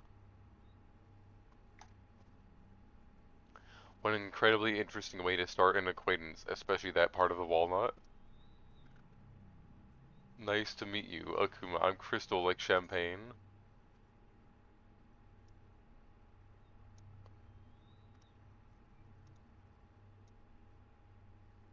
Oh, like a stripper. Cool. Damn. Your badge says Akuma. Should I lie to him? Okay, Akuma. I knew an Akuma once. He used to trade kidneys in Venice Beach. He was a good boy until they got packed up. He's trying to provoke me, deliberately sharing the dirty details of his life to see how uncomfortable can get. I see. No kidneys for you? I suppose I'm also selling some kidneys now. Yes, exactly 10 categories. A catalog. Do you seriously have a catalog? He leans forward, genuinely intrigued, peering into the catalog. Gremlin kidneys? Is that a delicacy? Why does it say both delicacy and fuel and anima venom? Because it's a universal product. Want some? I don't know. I really don't know anything. I'm scared. You're pretty lousy seller, to be honest. You dick. On the other hand, I'm even more intrigued to put it in the bag. Oh, I nod approvingly for such a customer. There's always the shoddiest bag available. Now I have a vampire here. He's regenerating. Wonderful. Main thing is to not accidentally blurt out something wrong. I need to be friendly.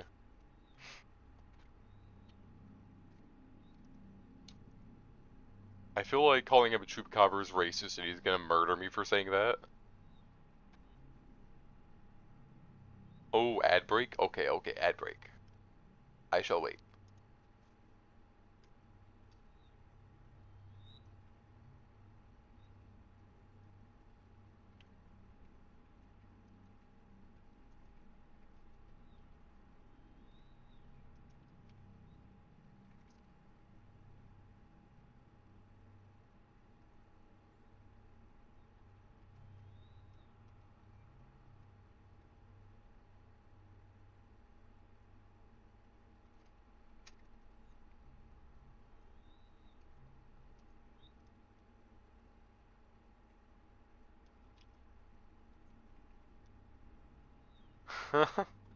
I would give you some if I could.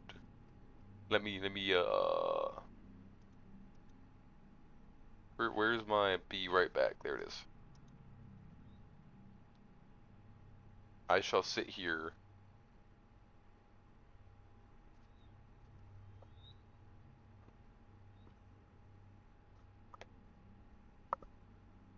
Yes.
I'm back with my spaghetti.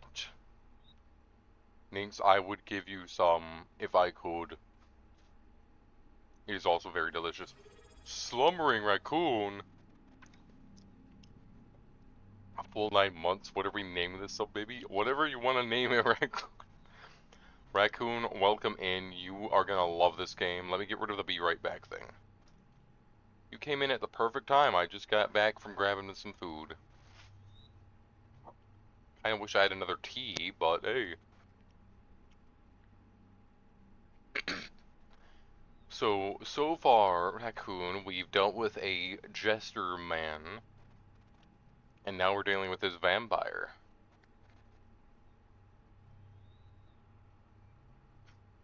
I like that one. We saved it, right?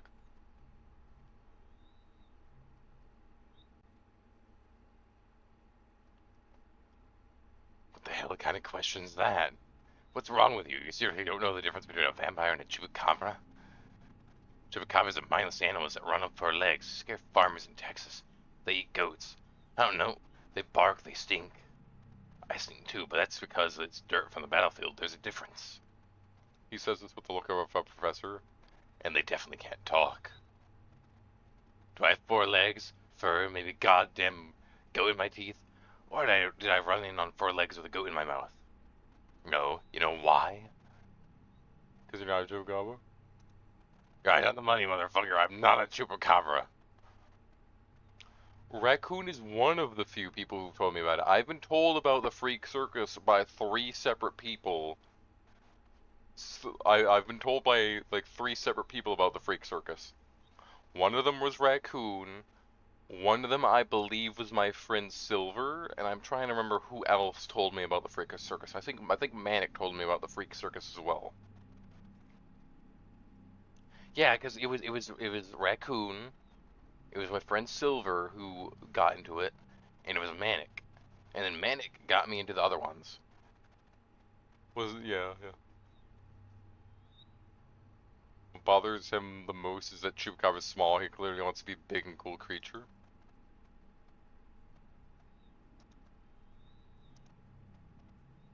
All right, you're not a have you ever seen a Chupacabra, smart guy? You'd be better off not knowing what I have seen, and Chupacabra is just the tip of the iceberg of all the supernatural crap that crawls around here. David looks at me meaningfully in his option. The topic is closed under a shroud of tough masculinity. You saw a jester in a even though you're terrified of clowns, you fell in love with that jester? That is true, you're trying to, yeah. I'll play more of the Freak Circus, I like it. It's enjoyable. I run around in VR chat sometimes in the Freak Circus world in a Pyrrhic avatar. Return to this question. Hmm. Damn months. Probably not all the wounds have healed completely, and does being a vampire doctor fall under my duties? I think Bob said it was mandatory.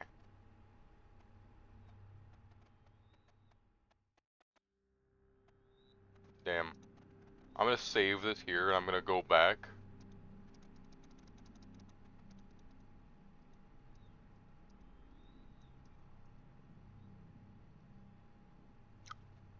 Thanks for not eating me, Dave. In reality, you're still a bit shaken. When do vampires wear leather? Don't you guys prefer capes and ruffles? Ruffles? What the hell is that? I'm no Ruffles. What even is that? Some French insult? His expression is as if I suggested he wear a maid's outfit. He'll defend that worn leather monstrosity at the cost of his life. That's obvious. Ruffles are not just a piece of clothing. They're a concentrated strike right at the core of his cool vampire persona. I don't wear any ruffles. I'm just 24 years old. Baby boy, baby, fucking child. Oh, he's younger than me. How long have you been 24 years old? Ruffles are an embellishment on a blouse, a dress, or men's shirt in the form of a frill made of fabric or lace. From the look on his face, it's clear he didn't understand a single word of that.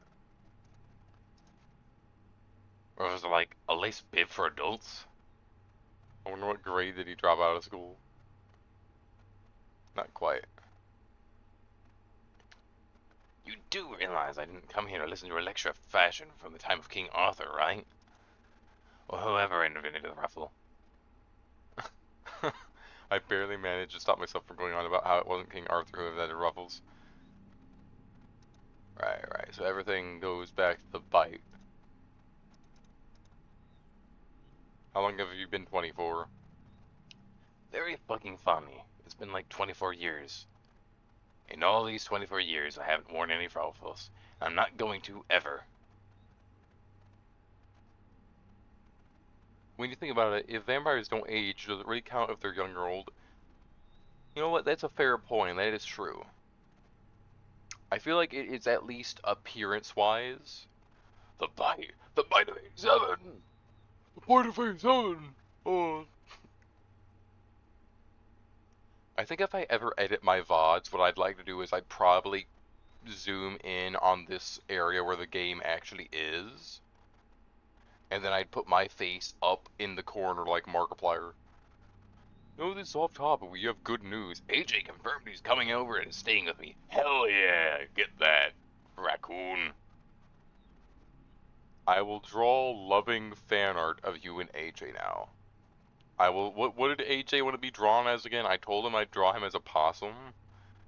I think he told me he wanted to be drawn as a crow, but I was like, no, a possum's cuter. Think of it, a raccoon and a possum. Oh my god, raccoon. If you and AJ stream together, you can be the raccoon and possum couple. It'll be really adorable. Think about it. The possibilities. He's definitely a possum. Let's go! Yeah! uh, I'm not some damn Prince Louis or whatever. It's painful to watch how people limit themselves and deny themselves simple human happiness, vampire happiness. He has not been happy about any of these things I've said. I don't know what this vampire wants. You know what? How about the one where he doesn't bite me? He lets out a quiet chuckle. Okay, so he likes that. That's gonna be the one thing he likes. So this dude's a dick, and you have to go along with his fucking bum ass. Oh, the guy clearly expects people to be afraid of him. He might even have looked lost when he first arrived here, but now, seeing my fear, he obviously feels right at home. It's not over yet. Buddy, you're not gonna bite me. Although, you're too what if I'm too bony? You're a fucking dick? Go suck a dick. That's what you vampires do, right? You suck things. I mean, there's a lot of blood in them. I'm sure you would love to eat all that cheap crap, like instant noodles. People like that, their blood's just not tasty. Damn. Thank God. Only if there's nothing more interesting in that blood.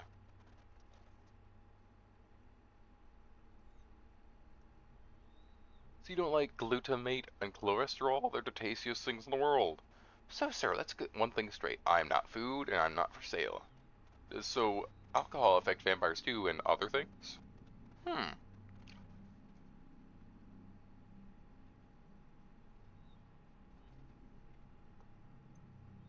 I might periodically be taking a bite on my spaghetti. In case my voice gets a little weird, I'm just, I'm chewing on spaghetti.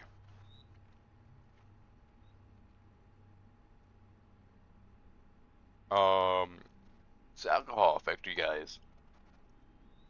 What, got any suggestions? Of course, we have a fantastic deal on Solonico vodka today, only $10 for a case. Is that the same bootleg crap that a couple people recently kicked the bucket from? And a few others went blind? I'll take 2 cases. Fuck yeah, my man! Let's go! I really need to start my own business course. I hope Bob will be proud of me. To answer your question, alcohol affects us, but you need a middleman. You find some junkie or alcoholic and pump them up. Then you get plastered and turn into the happiest vampire in the world. He grimaces as he moves his hand. Oh, right, that's why he liked the drunk, tuberculosis old man blood. Okay, question. What if you pour the alcohol into the jar of blood? It might not have been drank by a human first, but it's at least in there with the blood, you know? Damn mutts. Alright, I have to...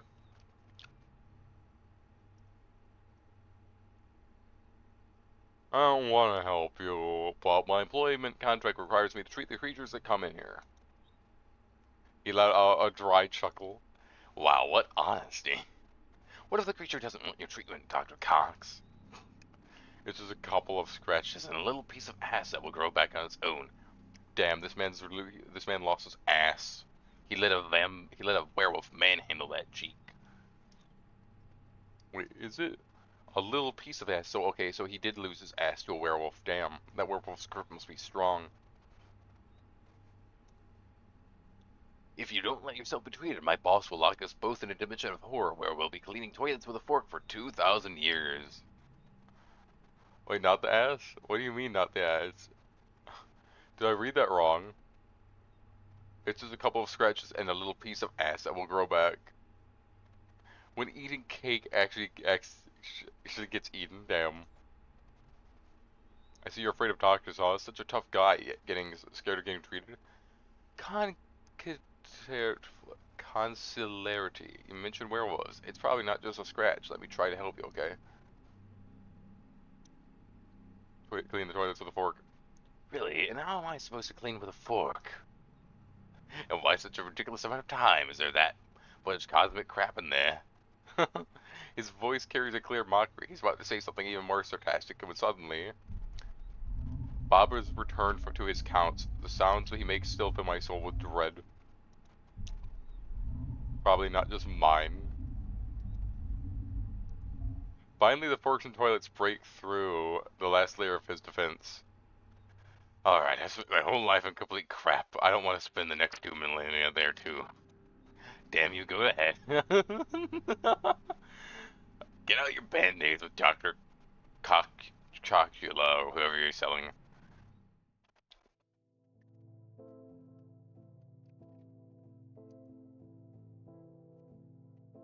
I'm assuming we should take a screenshot. What are we thinking, chat? Screenshot? Screenshot. Yeah, screenshot. Yeah.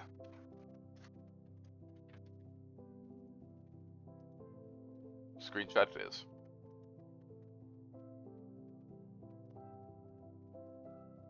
David sheds his jacket, shirt, and t-shirts and settles onto a squeaky stool. A shirt and a t-shirt? Who the fuck wears triple layer like this? Wait, so you're taking your...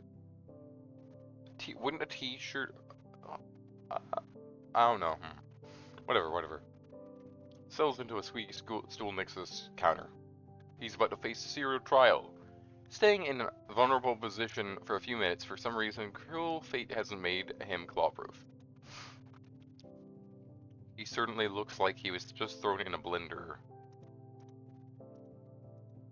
Judging by those bullet scars, he has quite an interesting past, or maybe he was attacked by a world of cowboys with guns. Most likely the former. By the way, I didn't know that corpses have doctors too. I thought the only doctor available to me now is the coroner. I'm rummaging through the necromancy kit that was sitting under the counter. It's a heavily military-style metal box with fatal label reading, Kit for Alternatively Living Organisms. Inside, besides the standard bandages, there are some strange items. Silver tweezers, vials of thick glowing liquid, additional fingers, and of course, an instruction manual. A cheap laminated brochure stained with something that looks like coffee.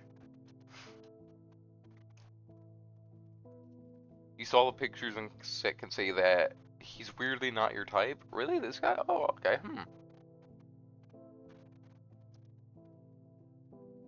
Hang on, wait, that means we need to go show you the clown. Let me save right here. And we gotta go back.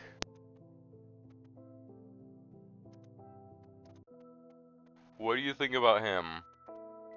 What do you think about Jester Boy? With his jingle, his balls.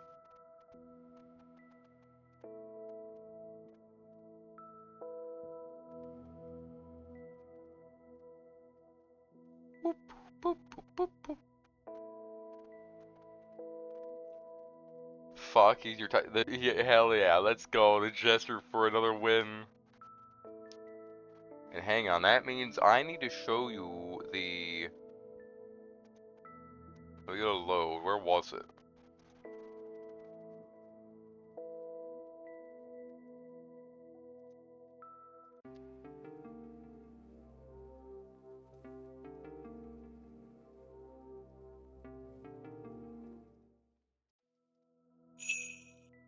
I had to get this scene for you, Raccoon.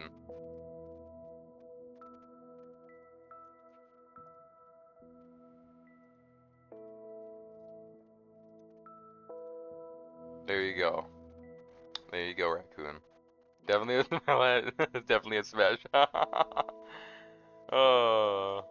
Okay, back to our vampire asshole. I don't know how far we're gonna get in his path of this, so we're probably gonna end it on him before, like, when it gets to 12.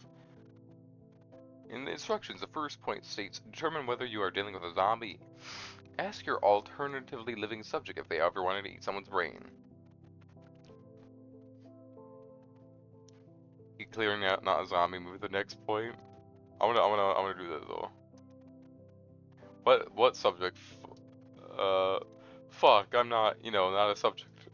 Seems like I've offended his vampire feelings. Let's that annoyed sigh for the umpteenth time. Glance skeptically at the pictures flashing in the instructions as I flip it over. Zombies, necromancers, abominations made of bones, flesh, and cabbage swirl in front of his face like a mesmerizing kaleidoscope. And all of this lived in... And all of this lived in the city sewers? I don't know how you're going to use the bathroom now. It'd be great if you didn't notice that. Why do I have to deal with all this? Still glance at my visitor and wonder if werewolves just clawed him up, or if he managed to kill someone too. That depends if they can just kill each other with brute strength.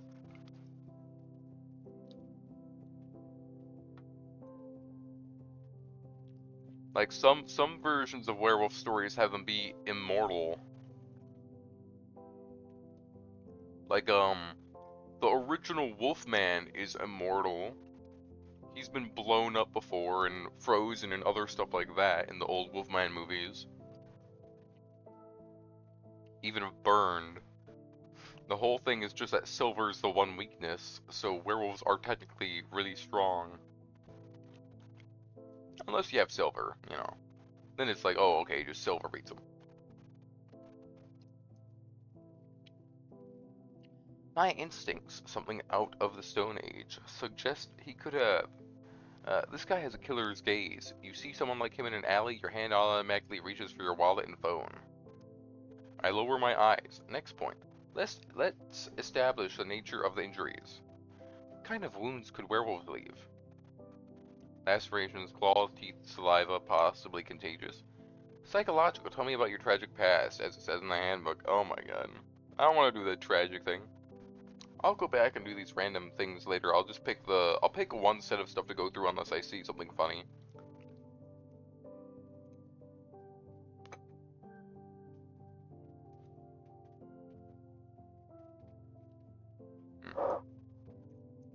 Hang on. David listens to this with the pride of a true soldier. Every word feels like a medal of valor. Something like that. He said it as if he didn't care, but I know better.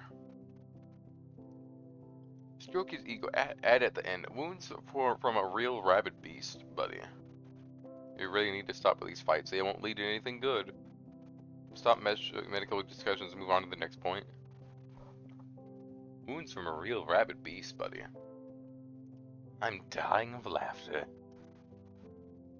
He chuckles happily, trying to hide a glimmer of pride behind humor, but I won't be fooled.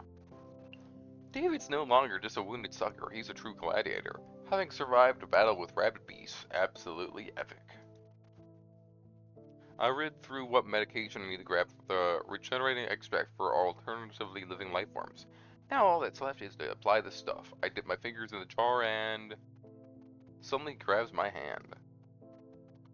Do something wrong? I'll rip your tonsils out through your ass. Say in a calm, icy tone. Allow me to do my job, sir. I will be extremely careful.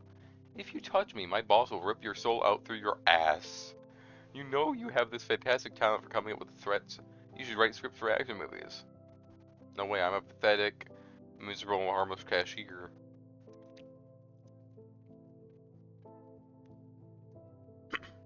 Really? It's hard to pull my hand away when dealing with a creature of such strength. I brace myself, but his grip doesn't budge an inch. He's clearly amused by my struggle. To be honest, I'm not sure if Bob will back me up, shouldn't he? Don't squirm. I don't like hurting other people, but I can. Just do your job well and everything will be fine, okay? I apply the black goo to the wound. A puff of steam rises from the wound and the air starts to smell like something is frying. Probably very painful, but David remains calm. Not a single complaint, which is surprising.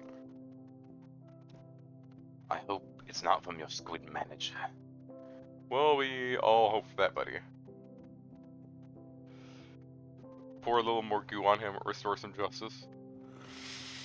My hand jerks accidentally, and a generous dollop of black goo splats right in the center of the massive wound. The hissing grows louder, and the smoke thickens. David grits his teeth. The tough guy is helpless, but he can't tell the actor of revenge from a medical procedure. The ointment punishes him for all his sins. I finish up. Surprisingly, the wounds really are healing. The scars won't beautify this man. Why are you doing all this? The question's asked in an astonishingly serious tone. He's driving me crazy, even more than that clown from earlier, it seems. I just want to help. You want tips and to go home, play The Sims, and watch stupid shows. Nice. I want to help. Truth, you're just an angel of mercy from the dirty gas station. These are my work obligations. If it weren't for them, I wouldn't bother with you. He sighs in relief. Just a moment ago, his worldview was practically shaken, but I put everything back in place. Uh-huh, that's what I thought. What a pity you still have to do your job. It was 5 minutes ago. This ape didn't even want to get treated. He clears his throat. Thank you. What, am I hearing things? I thought he didn't know such words. I'm even afraid to breathe so I don't scare off this rare exotic display of politeness. He says that word as if he's pronouncing it for the first time in his life. I wouldn't be surprised if that's actually the case. Just a couple more seconds and he's back in front of the counter. So the client's fed, clean, and healed, and yet he's still here, not putting any money on the counter, and the tip jar is lacking. I look at him. He's supposed to be full of energy, but instead he looks lost. David is deep in thought in that dark, gloomy little place that occupies his mind. Are you planning to pitch a tent here? Can I do anything else for you, sir? How have you decided to eat me after all? This isn't the best place to crash, buddy. There's a vampire hotel 2 blocks down. Vampire hotel? He pauses for a couple seconds as if a vampire hotel actually exists. I pause too. I'm no longer sure if the vampire hotel is just a figment of my twisted imagination when there's monsters a monster gas station. I'm not sure what kind of world I live in anymore. Get lost via Hotel Transylvania. That's not the point. Damn. I'm curious about one thing. I haven't talked to a regular human in a long time. I wonder by Regular, what does he mean by extremely natural essence? I'm no vampire werewolf or thieving gnome. Oh god, the gnome. Or does he mean by lack of criminal record and absence of drug or alcohol dependency? Or maybe he's looking for the perspective of an ordinary worker, or working class person, a gray collar. Does your face always look that funny when you're thinking about something? I don't even get a chance to respond to his jab before he follows up. Let's conduct an experiment. Suppose you're now a free vampire, able to go wherever you want, do whatever you want. Where would you go? Looks at me expectantly. What superpowers do vampires have? What weaknesses will I have? Who were you before the bite? Can you find everyone who wronged you in life and get revenge?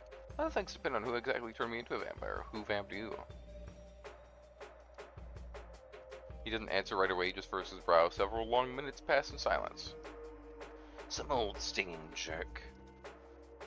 A lot is mixed into those words, as if he both hates and mourns the old jerk. Probably that guy wasn't a contender for Father of the Year. I wait for him to continue, but he remains silent. He looks like an angry cornered dog. Unlikely he'll speak up on his own. What did their old stinging jerk do? Don't call him that. Damn it, don't you dare.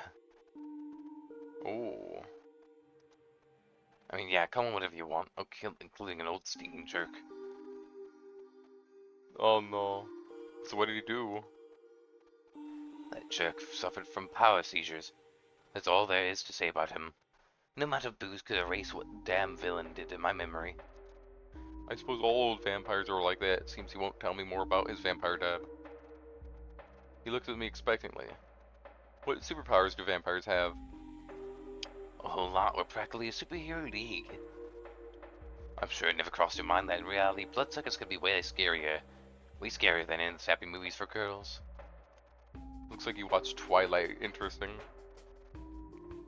Some of us not only drink human blood, but actually also capture people to experiment on them. They turn human bodies into a real nightmare of flesh and bone. Dr. Moreu couldn't even imagine. Oh. There are vampire sorcerers who can rip your soul out of your body and make you work for them for eternity. Literally. Seems like I already have one of those sorcerers whose name is Bob. He's checking his bills.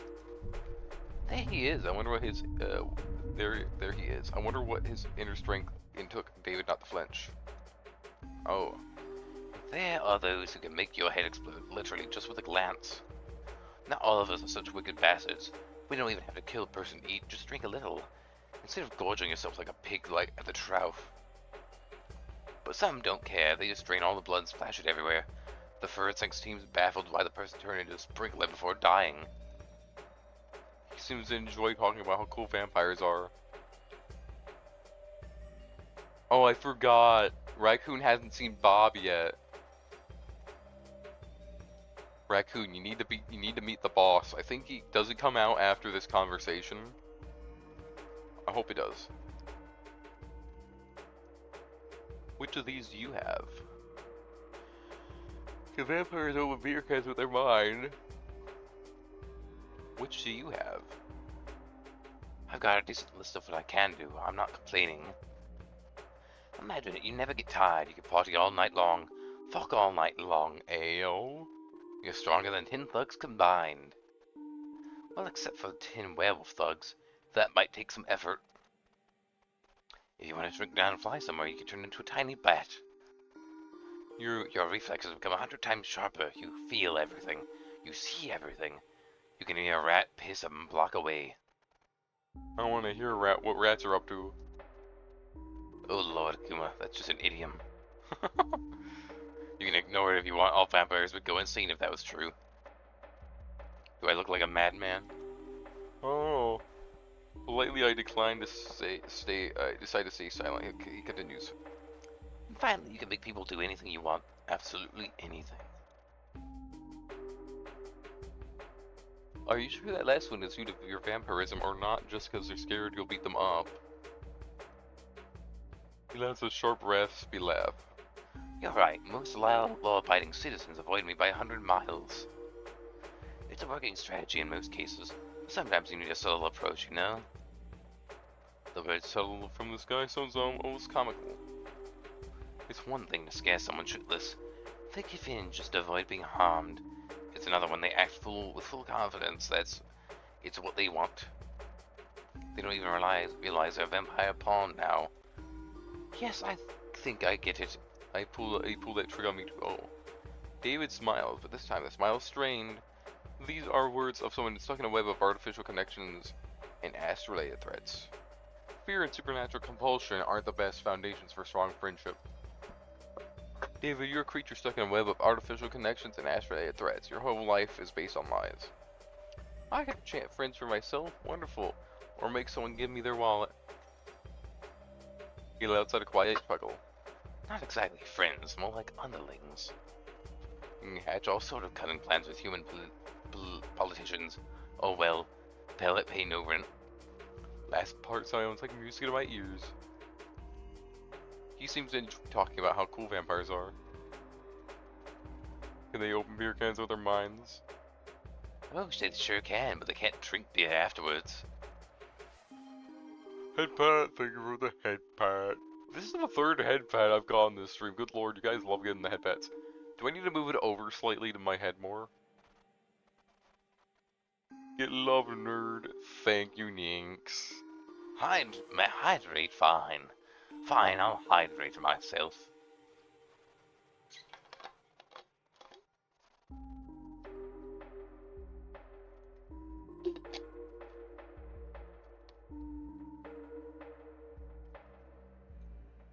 It's just recently turned about 2 years ago. I tried to eat spaghetti. Not the smartest decision. Get water poisoning. No! Ah! Ah! I just need the friggin' Ash baby meme. Ah! Ooh, got it. Don't want to know what happened with your spaghetti. What happened? I threw up farther than I could see, puking out blood and meatballs. Left some graffiti and a bit of pasta on the wall. The guy who cleaned it up probably thought a whole spaghetti monster exploded in that alley. Mamma mia, no more pasta pizza, no delicious food? That's terrible. You got it exactly. I miss pizza. My buddy used to say you always have to sacrifice something. In our case, it's pizza. I would hate that, honestly. If I was a vampire and I couldn't eat pizza, I'd be pissed. Sounds silly, of course, but in reality, it sucks. Still, you get used to it over time. I guess he's lying. David lives in spaghetti-less hell. What kind of monster would doom someone to that? You can still order food delivery, by the way. Just this time, eat the delivery guy. He enjoys talking about vampires. Why did you watch Twilight? Oh. I have no idea what you're talking about. I don't watch emo crap. I hold a dramatic pause. He looks at the corner of an animal and stares at the floor, ceiling, anywhere but me. Finally lets out a sigh, disappointment and embarrassment. Fine, damn it, alright. I watched everything. Watched all Twilight movies, watched The Lost Boys, Interview with a Vampire, The Blade. The idiot who bit me didn't explain anything beyond the basics, like, don't go into the sun, you little punk. I thought maybe these stupid movies had a clue, you know? Hidden all that silly romance and melodrama, most of it turned out to be bullshit. Huh.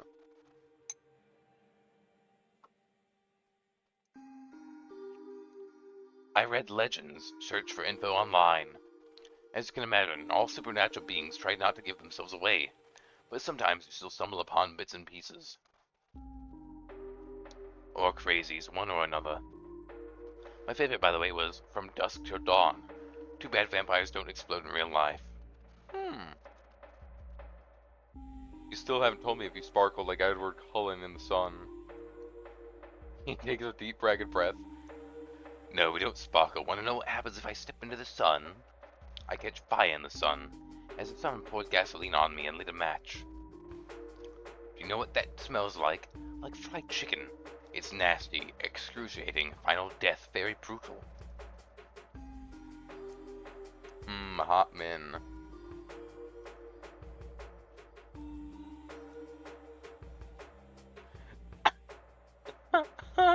What the hell is wrong with you? Clearly dealt with violence, drugs, monsters, cashier craving fried vampires. Clearly too much for him. Damn. You know, I've seen a lot of crap in my life. This is the first time I've seen something like this. Do you have some kind of necro barbecue fetish? Key jingle. Aww. No, don't answer me. I don't want to know. I'll just pretend I didn't hear anything. Hang on. Jingle, jingle, jingle. So the back rooms. Jingle, jingle, jingle. Back in the day. Jingle, jingle. Jingle, jingle. There you go. You got your jingle. Oh. Oh, yeah, hang on. No need to do a ticket in the server. Oh, okay. Jingle, jingle, jingle. Nick's little game. Hot monster men. Jingle, jingle, jingle. Shirtless vampire. Jingle, jingle, jingle. Chester grabbing your neck. Jingle, jingle, jingle.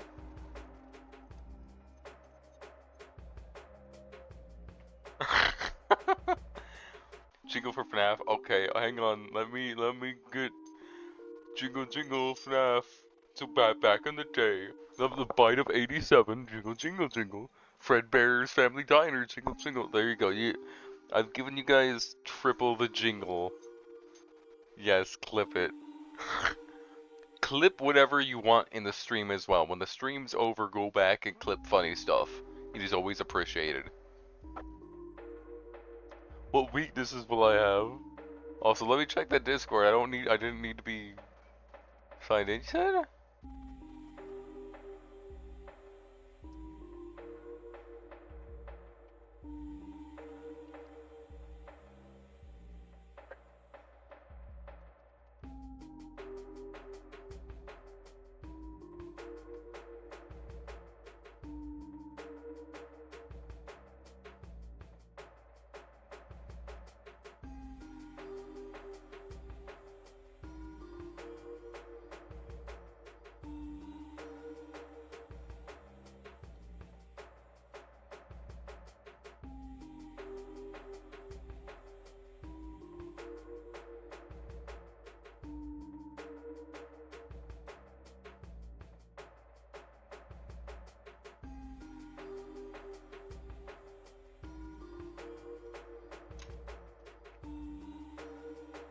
There, I'll post a little message in the Discord.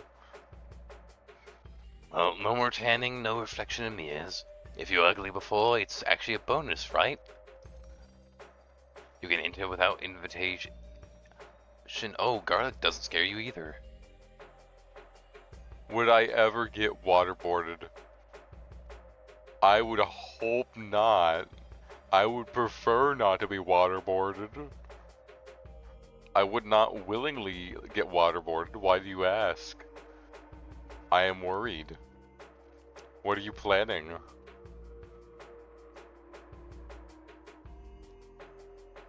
Oh, let's go the clip. Also, let me take another bite of my sketty. It's getting cold. I want to eat it.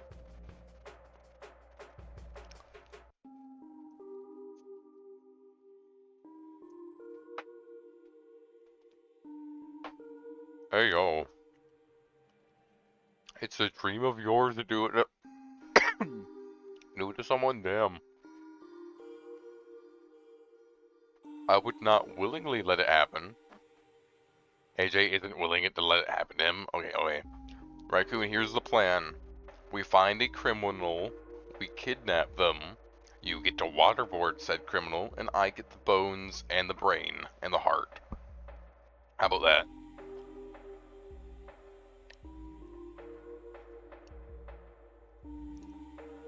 Holy water is trickier, depends on the situation. A stake works, but piercing your chest would be quite the challenge. Let's go! It's a deal! Piercing any part of you is quite the challenge, actually. Our skin's like steel, unless a particularly persistent werewolf comes along. Well, at least you can enter without invitation. No need for unnecessary chit-chat with people. David looks at me expectantly. Who were you before the bite? He opens his mouth ready to tell me off or mention something about butts again, but stops himself. Probably his thank you sealed our fragile friendship. I'll tell you, but it's probably not relevant. Well, it's nothing. I was a nobody. I was just surviving as everything. What the hell? Like those bastards born with a silver spoon up their ass. You ever see those happy American families in TV commercials? They sit at a table with a bowl of salad, smiling like idiots. They always have a dog. Well, that wasn't my case. My stepdad was a crazy guy who thought the best birthday gift was a smack on the head. He did teach me how to shoot properly, though. I left my family dump early. It's really dumb, but I thought I'd start a band and become a rock star. But as they say, wish in one hand, shit in the other. See which one fills up faster. At first, I worked wherever I could, then found some guys to do shady stuff with. There aren't many ways to make a living in Los Angeles area. Can't exactly work the cash register, can you, right? David jabs again, but without malice. The antisocial environment made him resentful of the middle and upper classes, but it hasn't affected me yet.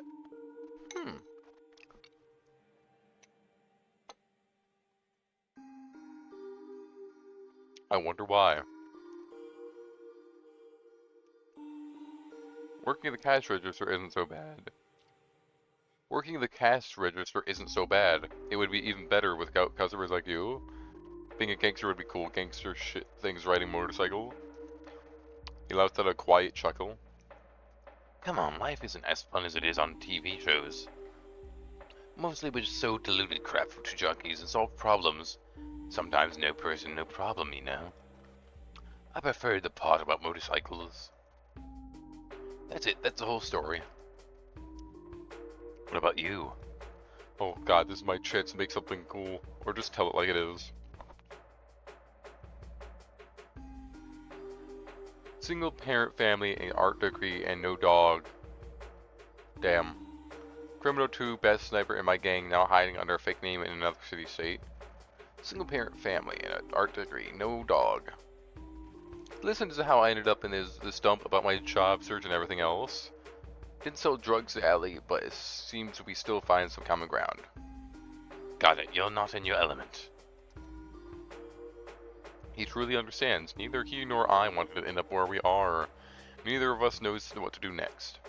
And we both love cheap noodles, but he can't eat them anymore. I win. You must be tired of those draw me requests, huh? Honestly, I would do the draw me requests if they gave me like $1. Oh, that's a good thing to do for art stream. I should do a draw me $1 thing. Like someone like pays $1 for me to doodle them real quick. To have it in my sketchbook forever kind of thing. I could also do commissions that way. I could do commissions through bits on stream. That'd be great. I would draw you. Oh, like a French girl? Oh, you have my PayPal? Oh, we do. Huh. I guess you do. I'm concerned. I'm slightly worried. What are you planning? What are you planning? I have to rework my commission sheet. I don't know what prices to do at the moment. I also need to like friggin' like edit the commission sheet to actually show good stuff that's recent. He tries to look nonchalant, but in his eyes he shows interest. Go ahead, I love beautiful doodles. He says the word doodle with such strange tenderness it sounds more like a compliment than an insult. I pick up a pencil. I want to see both. Draw something funny. Nice. He stares at it for a few seconds and starts laughing. Spot on, the smile especially turned out well. Awesome, thanks, I'll take it and hang it somewhere. Hopefully in the coffin where he sleeps. I can do something too. He takes out the pencil from me and with deep concentration, almost sticking out his tongue, scribbles something. A few minutes later, a drawing appears before me. Huh. I would never have thought this guy was capable of that. You draw better than me and I have an education. Come on, it's nothing. I'm not much of an artist. I was into it a bit when I was a kid, comics and all that stuff. Nothing serious. I take the drawing for myself. Okay, we need to go back and draw something good.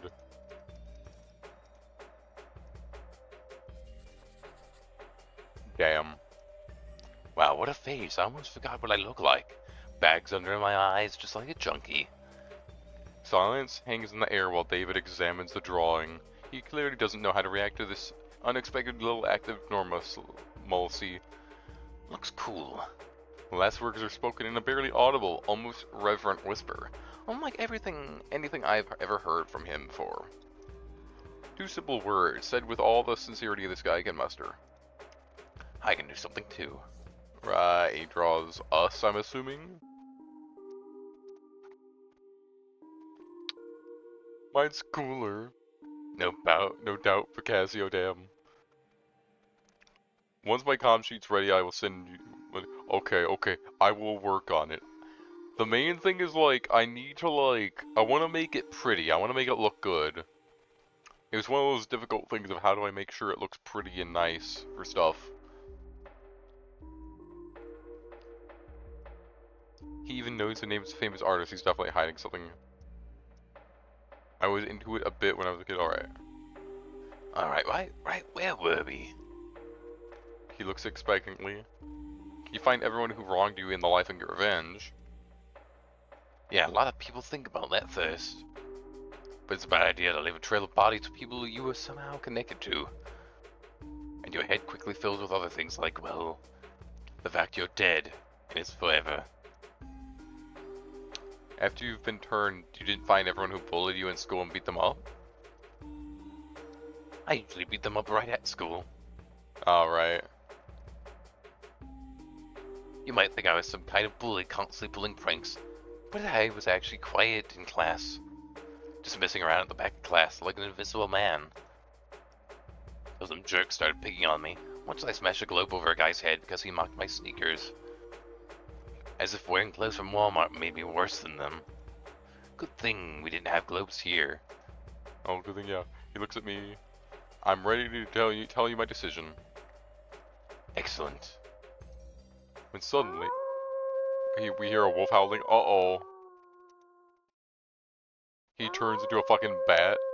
I don't even have time to blink before David vanishes. He's now a little bat hiding behind the counter. Damn. Listen up, don't say anything about me. Tight behave or you'll feel incredibly shitty. Trust me, if you rat me out to that mutt, I'll find a way to get out and twist your head off. Oh, the threat in his voice completely lacking most because his voice now becomes a very small, though angry bat. A werewolf's about to come in here now. Uh-oh, the creature steps inside. Good evening, sir. I love rumbling bass, surprisingly calm and friendly. Oh, he's a good boy. He's a good boy. I'm listening, sir. No, I gotta say. Can I pay you? Sir? I'm not sure I understood you. You want to pet me? Yeah, Gregory shifts from paw to paw. That's very unexpected, but of course flattering, sir. Don't get me wrong, but I'm kind of on duty. Tracking the supernatural. He looks around nervously. Alright, you can, but just a little. I have important business. Oh, you're a good boy. Oh, you're a good boy. Yes, you are. Yes, you are. You're a good boy. I reach out and pet him. The fur is warm, soft, and thick. Immediately feel no vibration. Werewolf quietly, silently purring. At first, it's barely noticeable movement, but then his short, fluffy tail starts wagging slowly but confidently from side to side. He's a good boy, a very, very big but good boy. He deserves praise. I'm the Princess Mononoke of this gas station. Although David doesn't seem thrilled, I pull my hand back. Thank you, sir. It's been a while since I've been... Anyway, thank you. So getting back to the purpose of my visit. Apologies for the sudden intrusion, Edward. You can just call me, Eddie. We're chasing down a certain pest. You haven't seen a vampire around here by chance, have you? You know, young but scruffy, wearing a leather jacket. You see, here's the story. One of our packs nearly took out a vampire sire and his offspring a few hours ago. It was a tough battle. We suffered losses. We tried to track them and found one of them, well, more like a pile of ash where he once lay. Seems one bloodsucker off the other when he was weakened. Their family values are quite lacking. Oh, I should probably do a different voice for the dog. Seems patricide has occurred. David didn't tell me anything about it. Probably that's why he had all these questions about vampirism. He was trying to get advice on where to go next after killing his creator, but in a completely idiotic way. You see, sir, vampires are parasites on the body of our society. They drink blood like mosquitoes, but unlike mosquitoes, they kill their victims by draining them dry. They languish in boredom with their immortality and thus destroy human destinies, play with them and torment them, and derive a semblance of pleasure from their suffering. They are devoid of true feelings. I look at David, devoid of any feelings. He's shaking all over. So I would be extremely grateful for any help.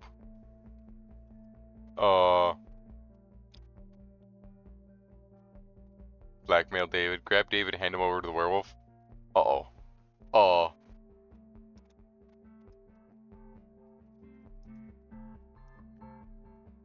Bet nervously swallows and nods. Oh. I force a smile, say I haven't seen anything. A quiet, peaceful night. Eddie examines me closely. He probably catching a faint scent of blood, but my calm demeanor throws him off. Strange, but, well, okay, if he shows up, just give a whistle. We won't be far away from here. Good night, sir. The werewolf goes off to his important wolf business.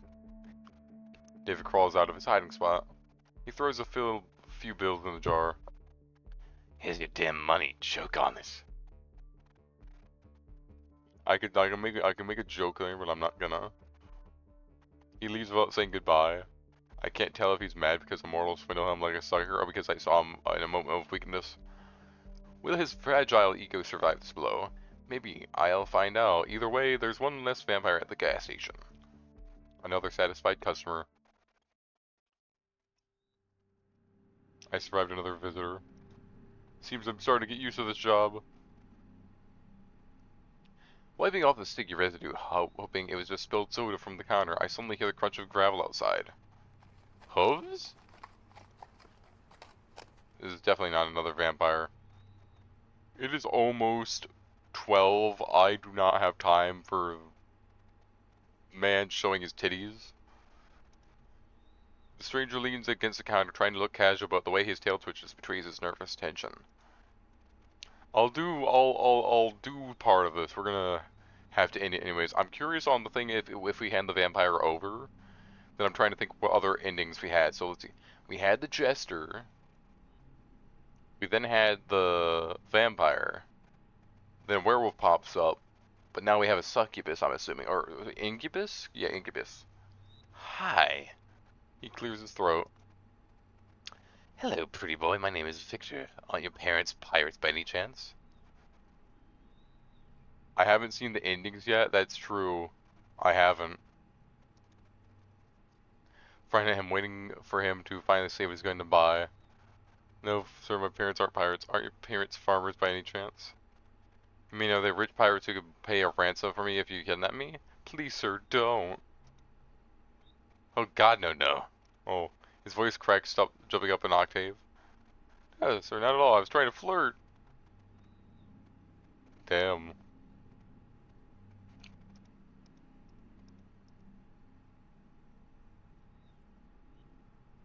No, sir, my parents are not pirates. I can almost read it in his eyes. I've practiced this so many times, I'm still stumbling. He breathes in, fits, and starts a forced, nervous, trembling smile. It's very surprising they are pirates because you're a real chim, sir. You eliminate this dirty gas station. How do I do his voice? What should I do for Incubus voice? You illuminate this dirty gas station with your glow. Because I'm trying not to give everybody the same voice, but all I know is deep British and growly and stuff like that. Or like annoying for Bob. I could always... Shy, I mean, you clean it very well. This is not a complaint to you. It's just, forget it. You're a Jim. Let's leave it at that. awkwardly smile in response. I give him a slight, hesitant smile. It's a bit awkward, a bit forced, but undoubtedly encouraging. Victor awkwardly smiles back, wagging his tail a little. Oh, he's blushing. He's incredibly happy I didn't start an exorcism ritual. Didn't call security, though there's probably none anyway. Or worst of all, the security of this establishment is my responsibility. His smile gradually fades as he looks away nervously. May I ask a question? His face is burning. Victor takes another deep, frantic breath. His stomach is growling so horribly. I hope the guy's okay. Is it really that bad? I mean, is my flirting technique really that terrible? This was the worst day of my life to have ears. It could have been better. It could have been better. So you're saying there's a chance Thank you, I'm still learning. So I'm not that bad. It wasn't complete disgusting. His hooves tap a rhythm on the floor. Alright, it could have been better. I can deal with that. This is constructive criticism. Maybe the problem is the presentation or the pirates. Pirates are cool, right? Everyone loves pirates. Wait, no, don't answer. I'm talking too much. He coughs shyly, mumbles to himself. I could bend this dude over and just fuck him right here, right? This is bottom. He's bottom. For sure. I mean, what? I didn't say anything. Don't clip that.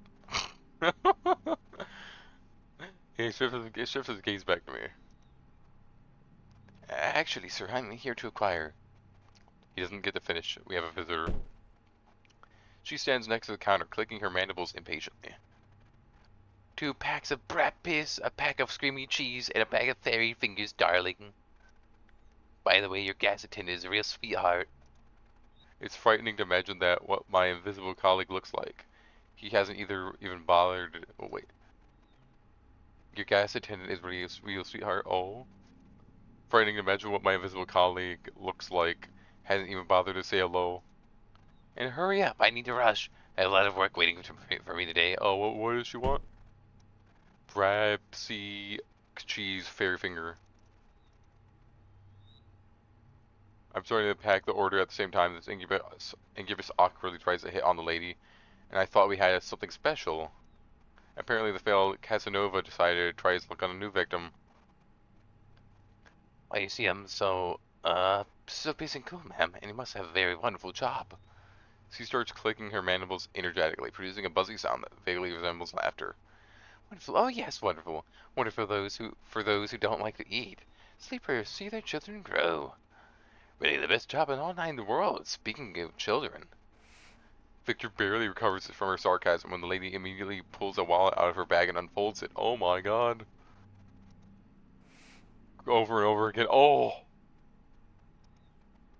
It seems endless. Good lord. Is her a job to breed? This is Goo Goo, and he has his father's mandibles. Victor gazes into the abyss, and the abyss gazes back, revealing baby pictures. The seduction attempt has failed again. Like any mother, Lady Mantis loves her children and considered it her sacred duty to tell every passing incubus about them. This is Gugo, and he's in his rebel phase right now. He's pierced his mandibles. Can you imagine? He makes such a racket when he eats. The image of a larva in a biker jacket makes me snort, and it reminds me of David. And this is Gigi and Gaga. They're still larvae, but already so talented. What talents can larvae have? They just lie there and eat. I do too, though. Wait, don't think about that. You have very beautiful children, ma'am. All 20 of them incredibly cute. That's just the first wallet. Hand the lady her order. Oh, I got a bit carried away. I really am in a hurry. Let's save the boy. Here your money, darling.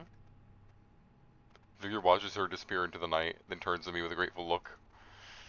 Thank you, sir. I couldn't handle 20 more kids, to be honest. I already broke down at the 8th.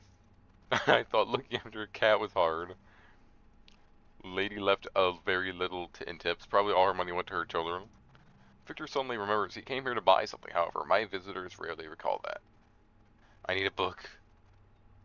Victor scans my stinking supernatural realm of discount rotten chocolate bars.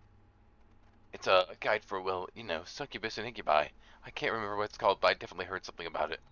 Could you take a look? Definitely not for me. It's for my less experienced friend, because I'm, you know, employee of the month in my lair. He didn't specify whether he was the worst or best employee of the month. Well, you know, life force harvesting for dummies, something like that. Heard him mumble quietly to himself. Such a shame. I should have just stayed home and rewatched in Evangelion for the 12th time. Or 10th time. I need to watch Evangelion. I heard it's really good. I'm heading to storage. It was just a few hours before I was rushing around here looking for blood for a very hungry monster. Now all these vials, eyes, and tentacles seem less ominous. Gigantic dead moth lies on top of one of the boxes, or perhaps it's just very tired.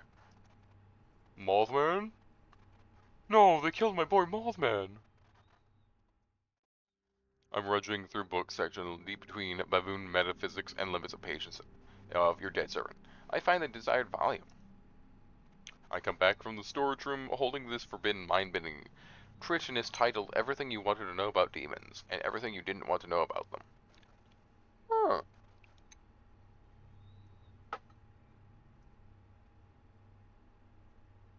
Wow, this is definitely better than those PDF guides from various sites for, never mind who. Clearly not for the whole family. Let's study it? Yes, it would be very unusual if you just paid me, tipped me, and moved along. I expect too much from this life. But in fact, this will be a very entertaining educational lesson. It certainly won't be unnecessary. The guy looks like those pictures are enough to make him faint. The sooner this is over, the sooner I can send him on his way. We find a cozy spot next to the counter. I pull the grim wire to look closer. I open the book and the pages yellowed and brittle with age. Release a cloud of dust, indecent, horrifying desires. Holding of rose, big thing. Oh, is that sleep paralysis? I'm guessing that's just succubus in general, or incubus, whatever, and that's the sleep paralysis. Incubi, the nature of tempting rogue, hooves of desire. Tempting rogues. Oh, that's me. Yes, definitely me. Hooves are just like mine. You have no idea how awful they clop, especially on tiles. When you sneak to the fridge at night, the whole house wakes up with you. Everyone thinks they're a big clumsy cow living in your apartment. I think you really are an incubus. They're all purple. You know, Victor, you look more like a sleep paralysis. No. Oh, you're right. Incubi really are purple. I thought my skin color was just some kind of coincidence.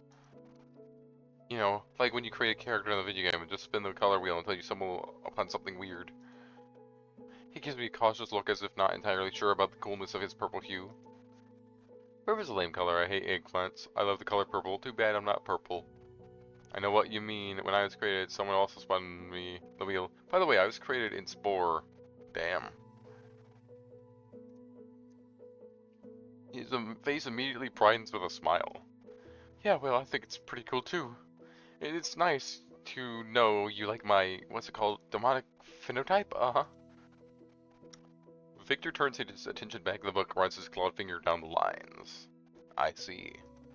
Incubi appreciators of the vibrant hues of the soul. They draw power from not from blood or life force, but from the pure potent energy of mortal emotions. And although a refined bouquet of possessive emotions is preferred to ambrosia? What a fancy word. A practitioner. There's a thing at my job we sell that's called an ambrosia. I'm trying to remember what it is. It's like this pink dessert thing we have on the salad bar that's just there sometimes. I don't think I've ever actually ate it. I normally go for the chocolate pudding when I feel like it. I normally get like, you know, a little scoop of chocolate pudding. But I've never had it, but yeah. A practitioner can also sustain themselves with more coarse, fickle energies of negativity, despair, horror, and humiliation provide a quick, albeit unpleasant rush of power. It's no wonder that now, after an argument with someone in the comments, I feel like I've eaten a few raisins. Judging by the expression on his face, he clearly isn't cut out for horrors and humiliations. His limit is probably arguing on 4chan, also a kind of a source of horrors and humiliations, but still it's a bit different. An incubus can, albeit less effectively, form a symbiotic connection by feeding off a single consenting mortal vessel. The mortal vessel in turn can absorb some of the power from the incubus, among other things, their immortality. Oh, so another way to be immortal, get yourself a succubus or incubus boyfriend. And give them some good ol' energy in there. Stuff your incubus boyfriend in the back, up in there. I don't know what the fuck I'm saying. I need to stop fucking talking. Oh, wow, seems like a decent deal. I certainly always have plenty of emotions, mostly hatred for the fact that to earn money you have to work a whole mountain of raisins for Victor, or whatever he called it. What a relief, just one person. The thought of having to chase after a whole bunch of strangers makes me feel sick. Strangers are the scariest thing right after rent. I love communicating with sometimes. The strangers. This dude's easier to talk to than the other ones. What the hell? He's just a chill dude. Yeah, I totally understand you. It's probably even harder to deal with clients like me. You get it. Communication's already a horror show in itself. Then you add literal horror with vampires and ghosts. Just a nightmare. He really looks at me with sympathy. He feels sorry for me. I don't even know how to react to that. Trying to understand what people want from you is quite the challenge. It's like trying to play a game with its rules changing every 5 seconds. And someone has turned off your screen and you're paralyzed. Basically, yeah, I completely get you. Victor flips through the entire grimoire reading the chapter titles. Techniques of rogue seduction. Juicy emotional juices. Oh, kinky. Let me eat more sketty.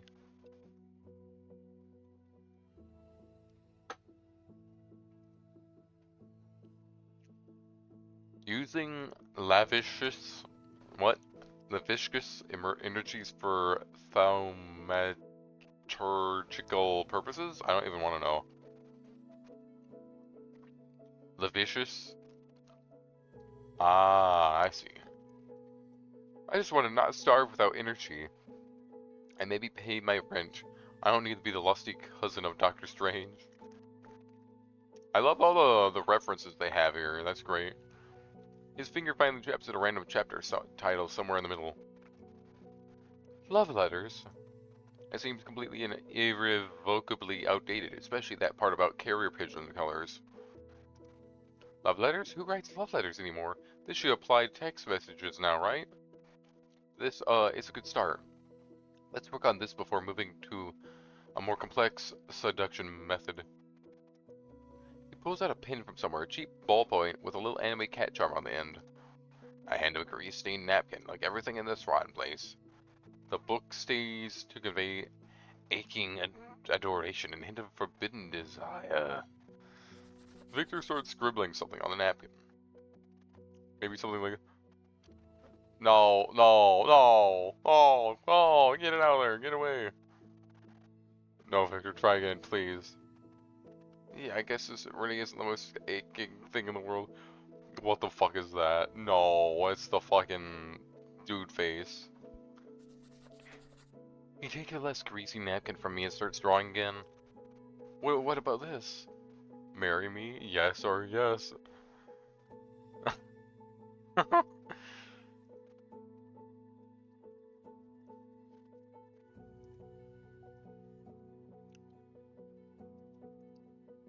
Victor's mind is now a blue screen of death. This probably means the picture turned out well, right? With a trembling hand, he takes a drawing for himself. If my client gets heart attacks, Bob will probably kill me. Victor continues to flip through the book, recognizing the desires of the vessel. He scans the first few lines of text. It's all about observing subtle hints, interpreting body language, and engaging in candid conversations to uncover the special nature of mortal carnal desire. He glances at me. What does Vessel Akuma want? What do I want? What do I want? Money? Stable mental health? I mean, money's kind of nice. I don't need good mental health. I like being crazy, chat. Fame, love, adoration. No, not really. I'm fine having a smaller group of chill people that like my stuff. Simple human sofa and cuddles on it. Leave work as soon as possible. Let's not linger, young man. You know what? Well, why not? Oh, great. And a pizza, right? In his eyes is genuine sympathy and understanding, a very delicate stirring of my unfortunate lonely soul. It's honestly quite a simple desire. I think if the criteria for the second person on the couch are too strict, I could easily help. Though sometimes I comment too loudly on what's happening on screen. I hope that's not too much of a problem. Sometimes you just can't help but make a stupid comment. 10, 20 in 5 minutes, especially when you know some facts about the movie. We continue to study this villainous seduction manual. The art of verbal seduction and slippery flattery.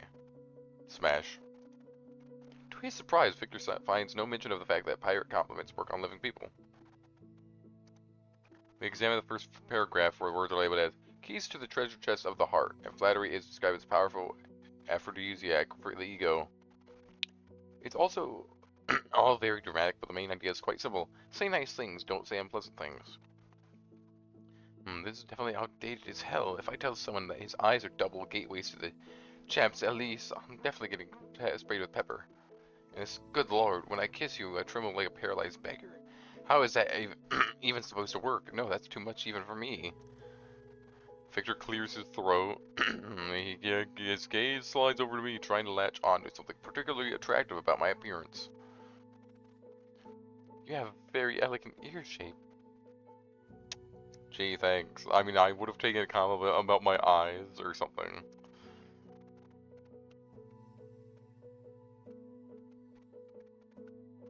No, you. Do I? I mean, they're pointed, they kind of look nice. I'm curious what would happen if you kind of gently pulled on them. You freak like that, Victor? You freak, bitch? Big boy? You shy bottom boy, you freak? Thank you, they're very nimble now. There's no instruction for when someone compliments you back, probably Don't blush, and that's something I didn't manage. He takes a deep breath, gathering his courage for another compliment. For a while, he tries to find some foothold to latch onto, but he can't seem to find the words. You are a very multifaceted person. You combine so much. I don't know exactly how to describe it. Let's out a quiet chuckle. But I like that you're so unpredictable. A lot of stress, of course, but it's incredibly fun. Now my unpredictability is a source of stress for someone else. How wonderful. Them. That wasn't bad. He smiles gently in response. Despite everything, he starts to relax. He's probably beginning to feel more comfortable around me. I would have never thought that a monster would have struggled with discomfort from interacting with a mortal soul, and not the other way around. Another chapter. Gnomes? How to be your mirror. I didn't know we could change. Oh, it's a metaphorical. Oh.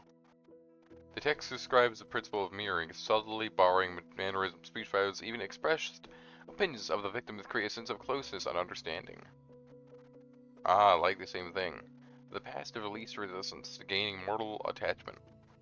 Oh no, what about all that stuff about just be yourself, and everything will work out my mom lied to me about? Lied to me, didn't she? With similar interests, what do ordinary people like? Football and the weather? Definitely not anime dark. I love Dark Souls. The brilliant soundtrack of Silent Hill? Fuck yeah, I like anime too. Damn! This dude's my match. Fuck yeah, let's go. No wonder it's so fucking easy to talk to this goddamn incubus. He likes the same shit I do. What the fuck?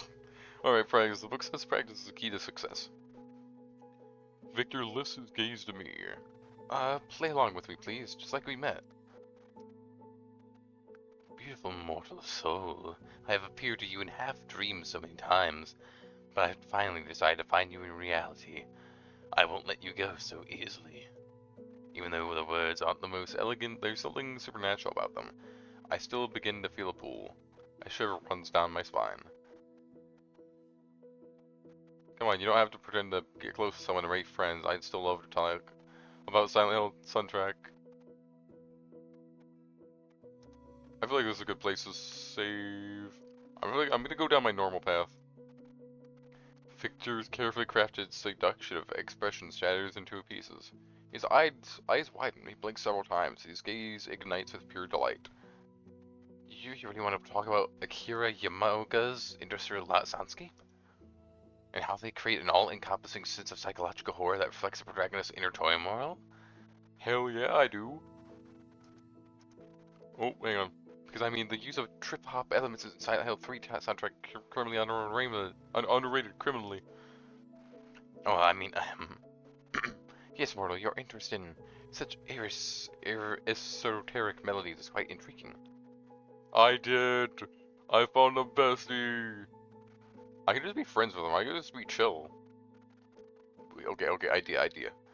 We fuck the jester, and we're best friends with the incubus. How about that?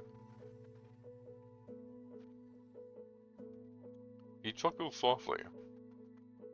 But you're right, pretending is very exhausting. You can never truly be close to someone if you're always pretending. Though, I don't really need to do that. Do I? I just need juicy, sweet emotions. Well, who am I kidding? I'm the most pathetic incubus in the world. I need more than just that.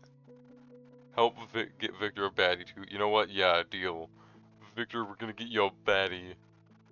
We're gonna get you. You're gonna get you a thick baddie. Who wants the soft boy? Who wants the soft, innocent incubus boy?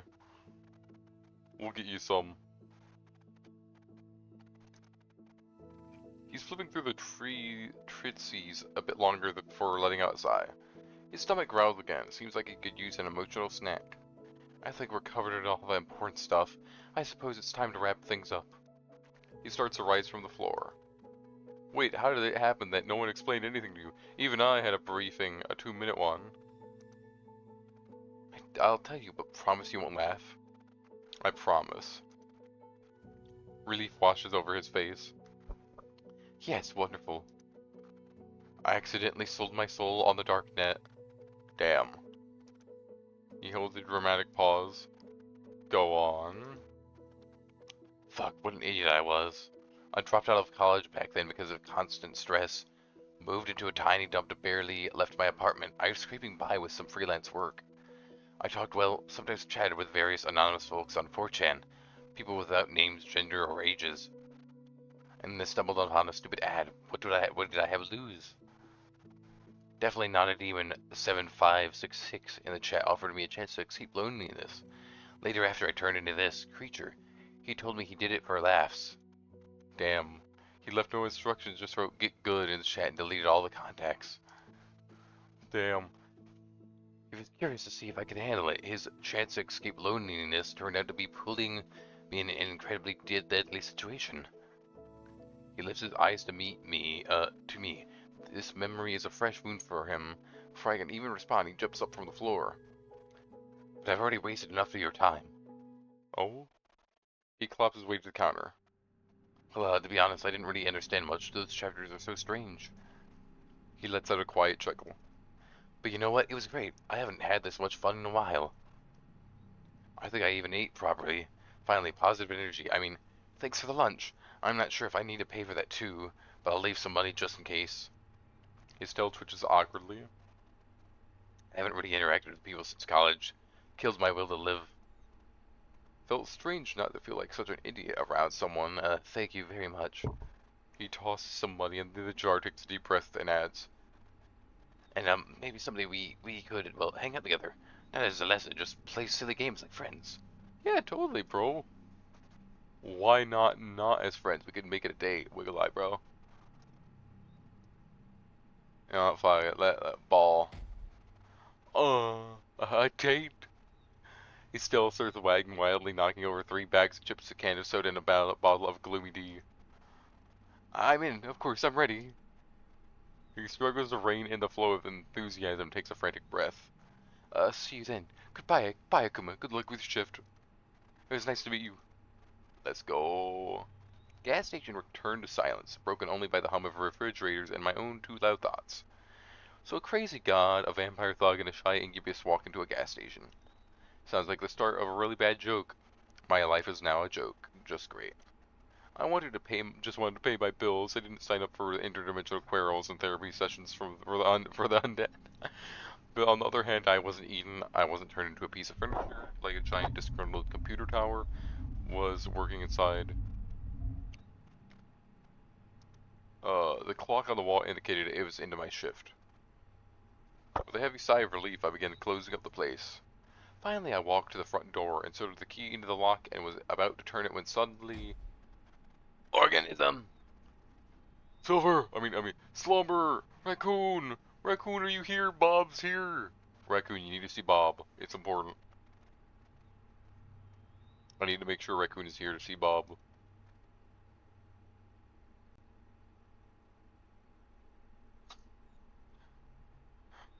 Hey, I just checked the Discord. Why are you saying I'm letting people bottom me? You're here, we're here, let's go! I jumped in place, nearly dropping everything. Organism, your performance has exceeded all my athero algorithmic predictions by 47.3%.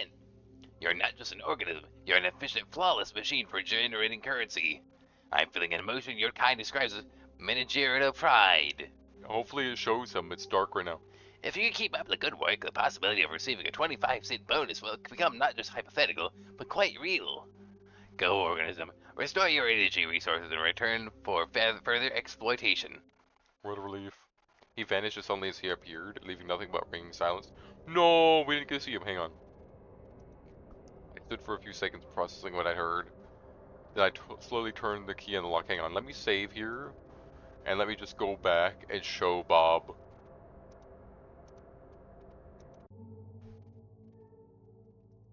Here's Bob. I had to scroll back to show him off, but here's what he looks like. I'm surprised he didn't appear there for some reason.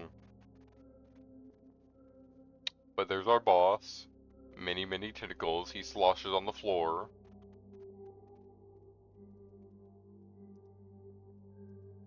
I'm gonna go back to where we had save.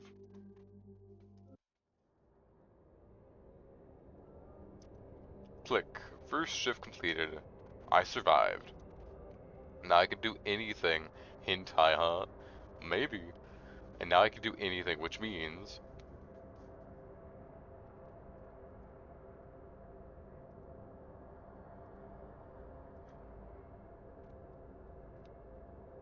Carriage for the king. Call Victor. Return to the store to Bob. A romantic evening arrive. Oh gosh. What one do we have to pick? Oh no. Oh no. I'm assuming there'd be another one if we got enough with the vampire, but we didn't. I'm assuming, I don't know. True. Victor! Victor promises to come faster than the wind. True to his word, when his car pulls up into the parking lot, he nearly knocks over a trash bin. My bad. It's an old, well-maintained car, clearly inherited from his grandfather. Inside it's warm and smells nice. His apartment is exactly as I imagined, a bit cluttered but cozy. Yo, as soon as they get humiliated by the first boss, the gnome's here! Why is the gnome here? Wait for the jester because I like it when people do whatever they can to make me laugh. Oh, the jester's freaky. He's a freak. Are these PlayStation controllers too? I can fucking tell. Victor sitting next to me laughs. It's not that you're bad at this, as you say. It's just that I'm a nerd with a whole lot of free time. His fingers glide effortlessly over the buttons. I feel at ease for the first time in a long while. No fear, no tension, just two people playing video games. Oh, gotta do it, gotta do it. He freezes for a second, then a blush appears on his violet cheeks. He coughs awkwardly but doesn't pull away. Instead, he gently leans his head towards mine. Akuma, you've made me so happy in just one evening, and I'll do everything I can to make you happy. I knew there had to be one for the vampire, but I didn't get it. Because I wasn't fully nice to him and I didn't care. I closed my eyes, listening to the quiet clicking of buttons. An Incubus partner, my partner, is an Incubus, and he's better at Souls-like games than I am. For now. Something very interesting is definitely happening with my life. Let's go. Carriage for the king! The words escaped my lips before I could think them through. I shouted into the void, expecting at best an echo. Let me take another bite of sketty.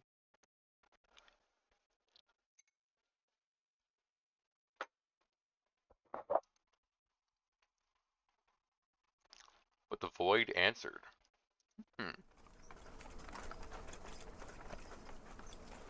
From around the corner with a quiet clatter of hooves on asphalt, it appeared a carriage crafted from the bones polished to shine, and drawn by a pair of horses woven from pure shadows. The carriage door swung open by itself, inviting me inside. How mysterious. I stepped over the threshold, and the world spun into a kaleidoscope of mad colors and sentient frogs. When the whirlwind subsided, I felt myself falling. But instead of a hard landing, I found myself in someone's embrace. I knew you would come, my dear. Oh. Damn.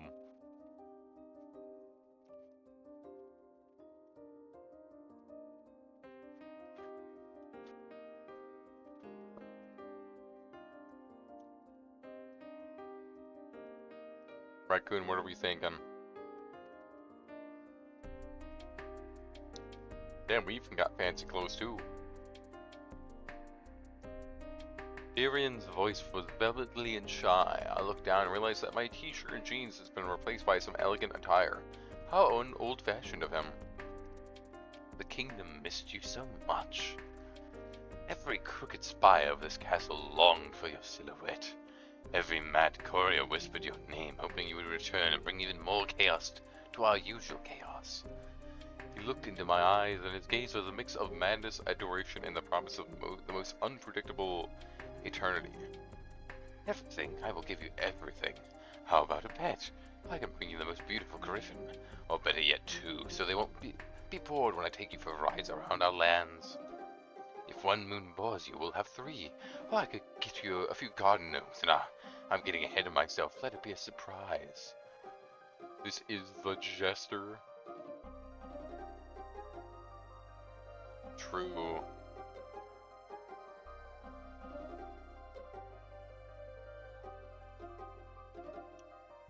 I'm feeling like I have to draw all the Jesters in a room together. He pulls me closer by the waist. His lips almost touch the shell of my ear as he speaks the next few words. You will never be sad again. From this moment, sadness for you is just a word in a foreign language, my dear. My king. Wait until you introduce me to more Jesters? Oh no, how many more? There's already like 3 of them in the Freak Circus. Like, you got Pyro, you got Harley Quinn, you have Jester. The other 2, like the Doctor and Ticket Taker, don't really seem like Jesters though, so they don't count. Then you have friggin' Justin. Then you have friggin' this guy. How many more could there be? And all it took was one night shift at a gas station. Alright, load. Return to the store to Bob. A romantic evening awaits you? Oh no, Mr. Manager, we're not saying goodbye just yet. I head back to the gas station and push open the door to his office. In the middle of the room, buried under folders and invoices, stood a gigantic, ridiculously canopy bed. And on it, surrounded by rosy petals, reclined Bob. Or rather, he wasn't just lying there, he was posing. One tentacle coyly supported his spherical body where the human's chin would be. Others were elegantly draped over the silk bedsheets. His numerous eyes blinked slowly, focusing on me. Ah, organism. I wasn't expecting you so soon. His voice, as always, boomed in my head, but now it had sultry undertones. But since you're here, One tentacle slowly, seductively beckoned me forward. I propose we spend the evening in romantic engagement. We'll study, avoid, bip, oak, and closure schemes. I took a step into the office and slowly closed the door behind me. Flow from where the spotlight lingers, twinkle from circus alert, jester from trapped with a jester. I see, I see. I'll add these to my list of games to play.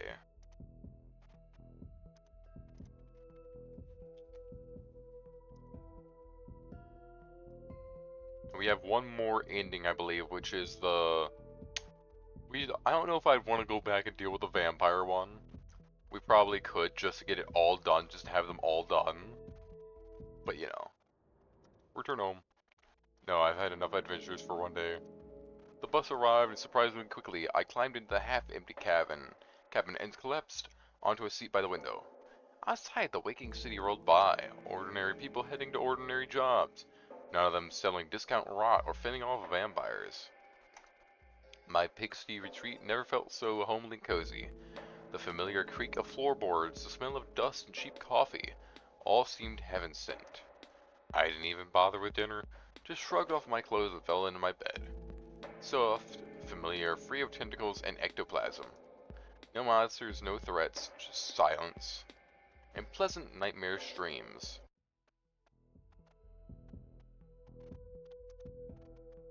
Now I know we technically have Mr. Vampire here, but I don't know if I'm gonna go through his whole thing. Do you know the answers to what I need to get to make him really happy?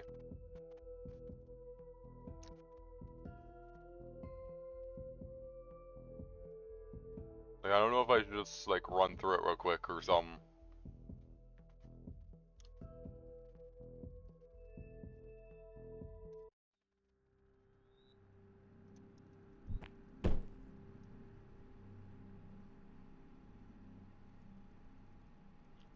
I might just click through them.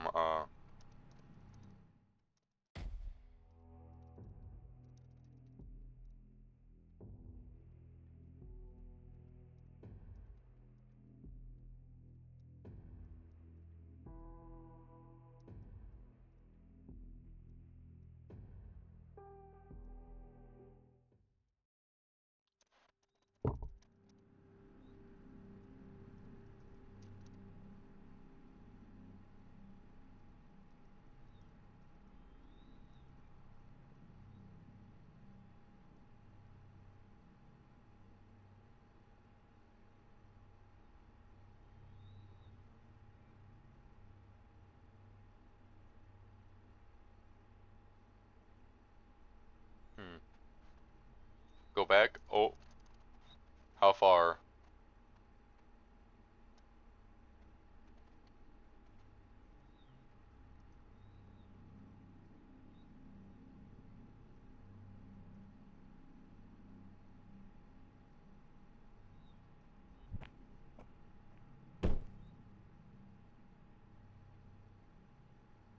Oh, just past the blood? Oh, okay. I did go super fast. I was trying to figure out the ones to do. Hang on, let me look actually. Just past the blood.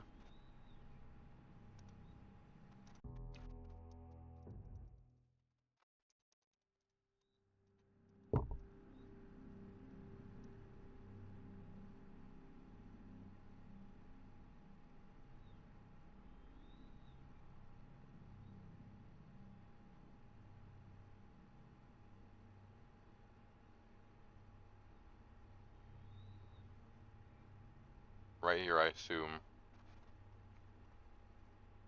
I'm gonna take another bite of sketty.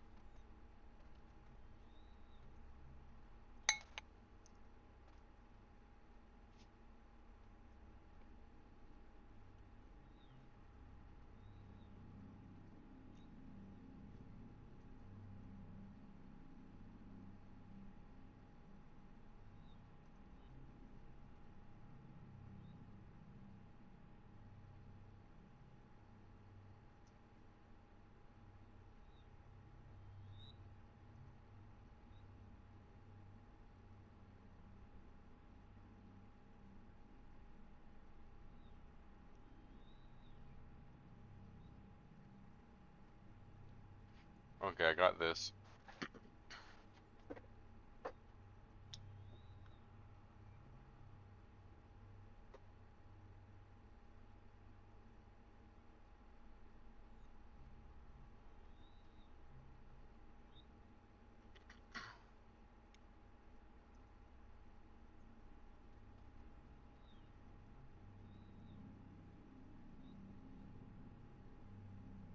Hmm.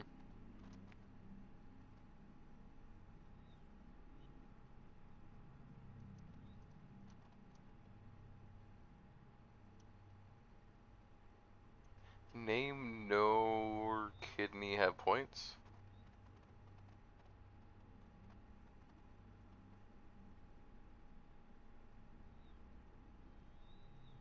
The top one?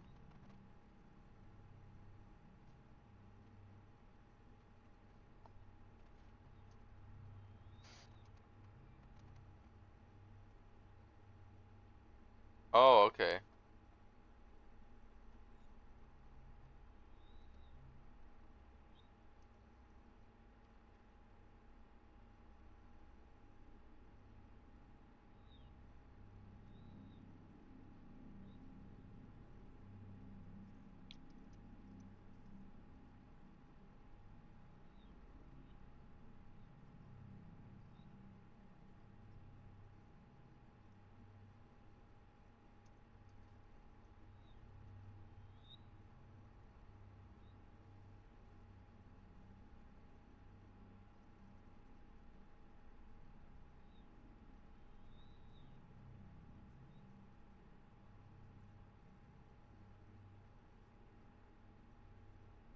Say, wait.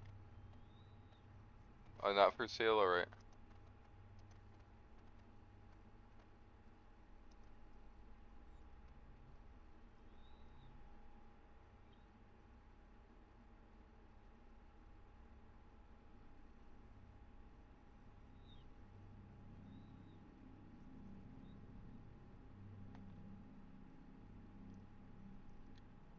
Okay, I do have to save here. This is probably funny.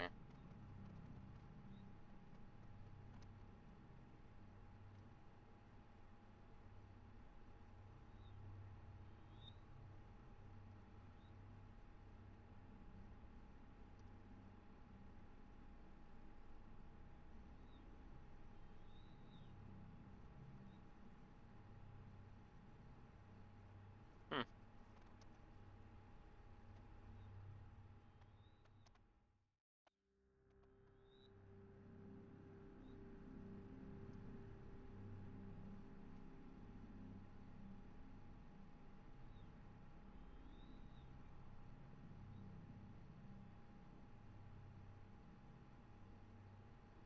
Right, yeah, I have to be nice to him.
Hmm.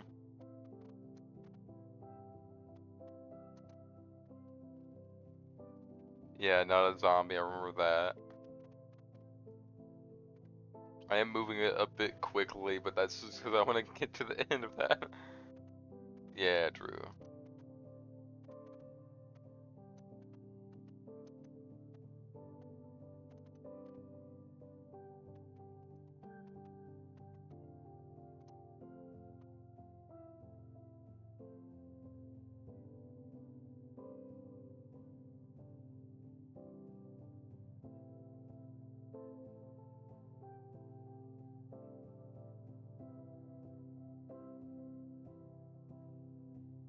Movies? Hmm.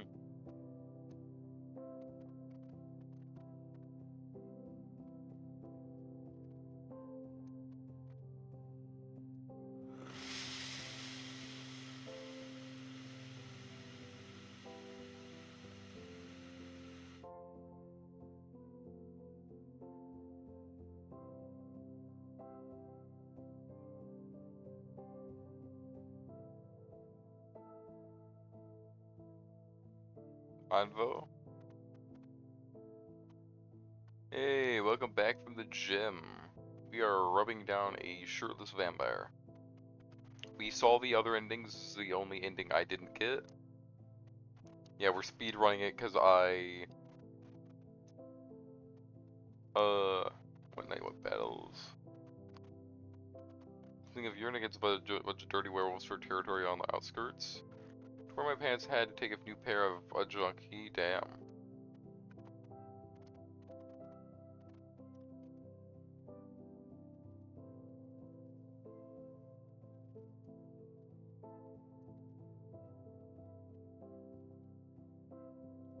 Nice.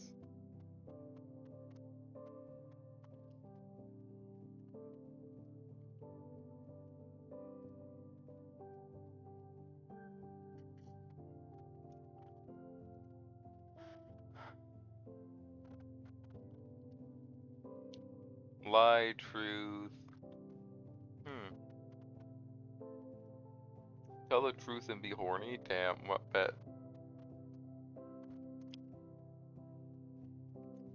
Actions always equal benefit. I'm throwing a wrench in a flaw. Let's just say I have certain fetishes. I knew it was from the very, very beginning, pretty boy. Clearly you have a few screws loose in your head if you get pleasure from this. I won't even bother asking what those fetishes are. I just want to sleep in my coffin without any nightmares. Alright, moving on. Screw this. I honestly don't care what's going on in your head. Most unconvincing lie I've ever heard in my life. Thank you. Afraid of hearing things I didn't know such words. Oh no!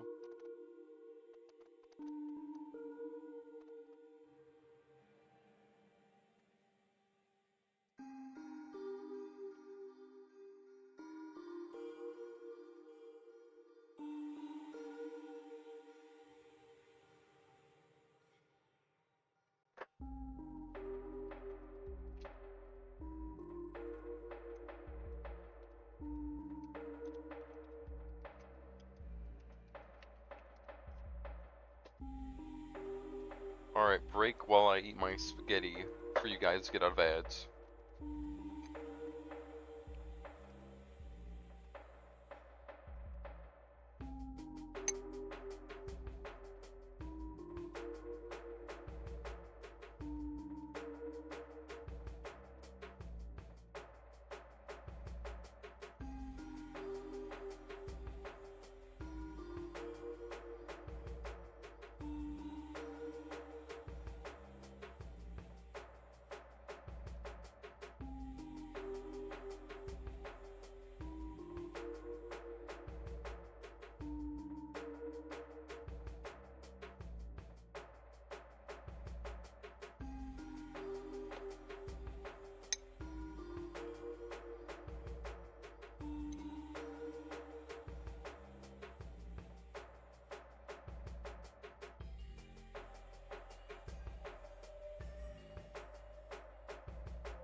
Yo, what's up?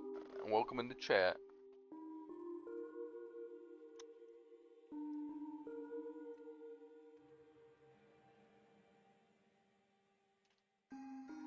I was I was sitting here waiting for people to get it back from the ads because we have one more ending to do in this game. Well, welcome in.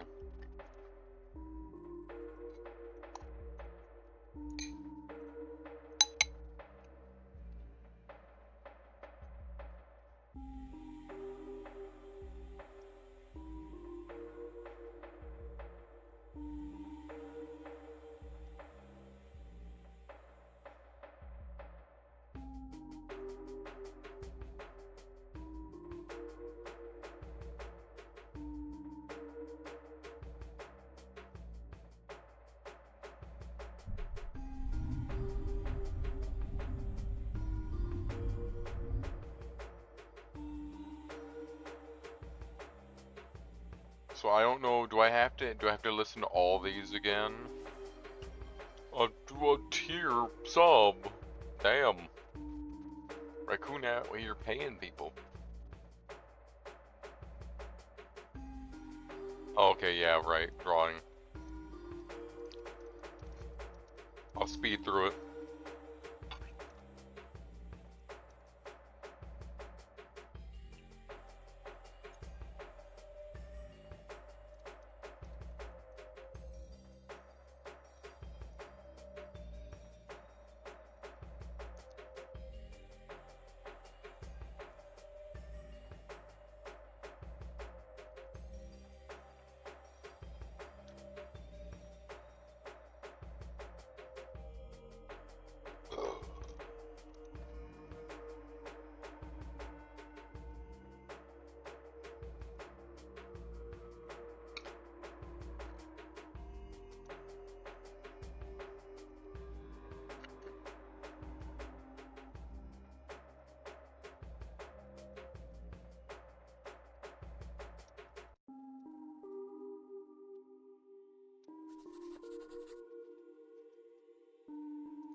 I forgot it is. Thank you.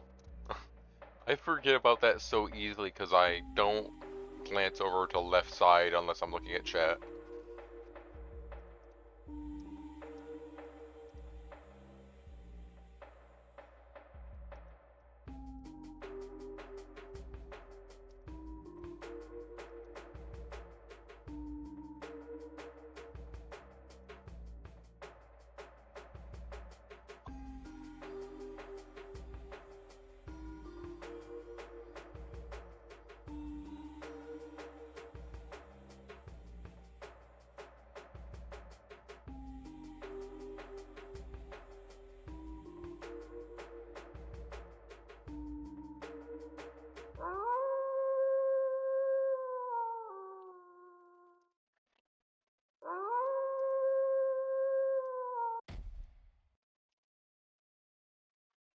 I like how the werewolf's so nice though.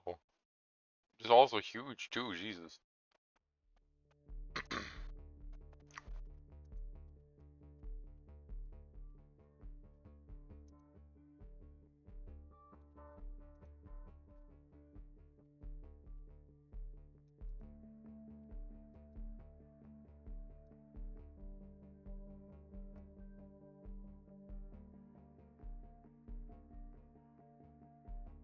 Oh hey, this is a little different actually, hang on. I actually glanced at it and I was like, hang on, here's the story. One of our packs nearly took out Vampire Sire offspring. Tried to drag him on one of them. Pile of ash. Floats like off the other. Parasite. David didn't tell me anything about it. Probably that's why he had all those questions about vampirism. He was trying to get advice on where to go next after killing his creator, but in a completely idiotic way. Oh, right, never mind.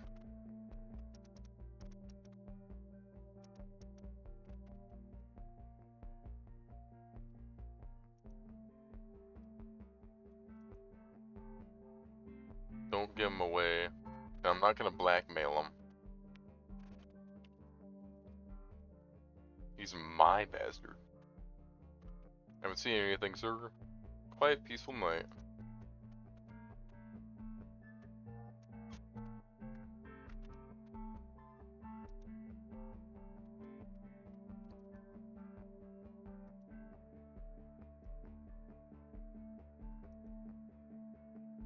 That would have been the sensible decision. Glad you're not one of those sensible ones. Says this with genuine relief in his voice. He's grateful to me and now doesn't quite know what to do with that gratitude. Clears his throat awkwardly.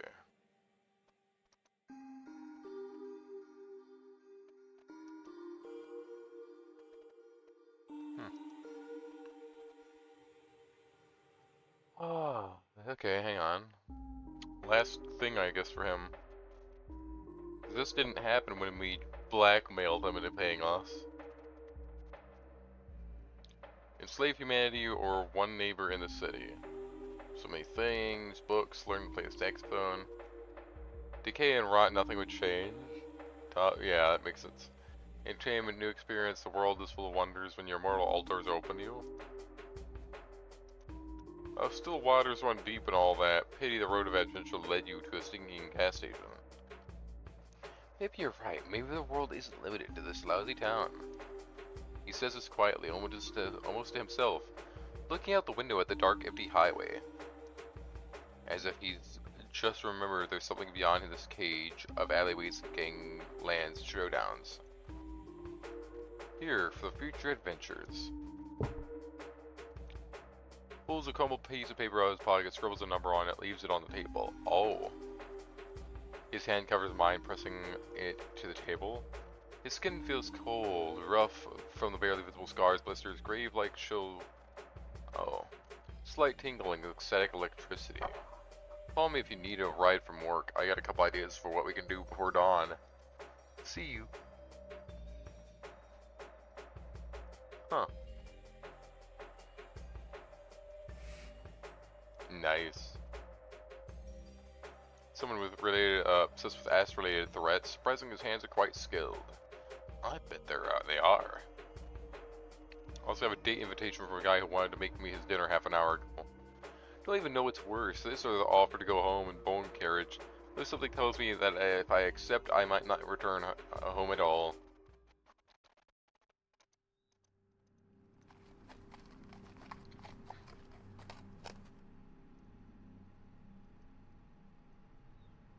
Uh...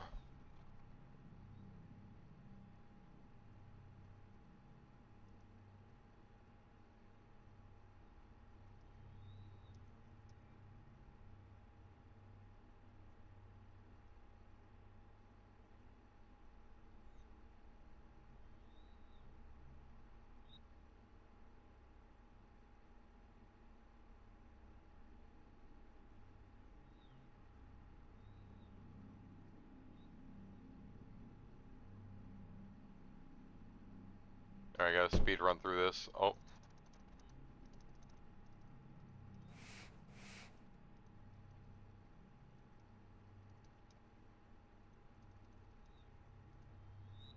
still want to be nice to him. Oh, I did get the phone number. Let's go.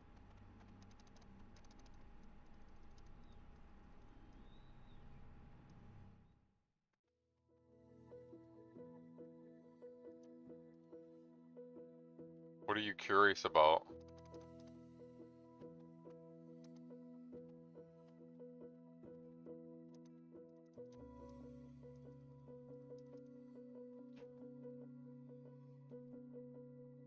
Oh, okay. Ooh.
Give in to the feeling? Is that it, or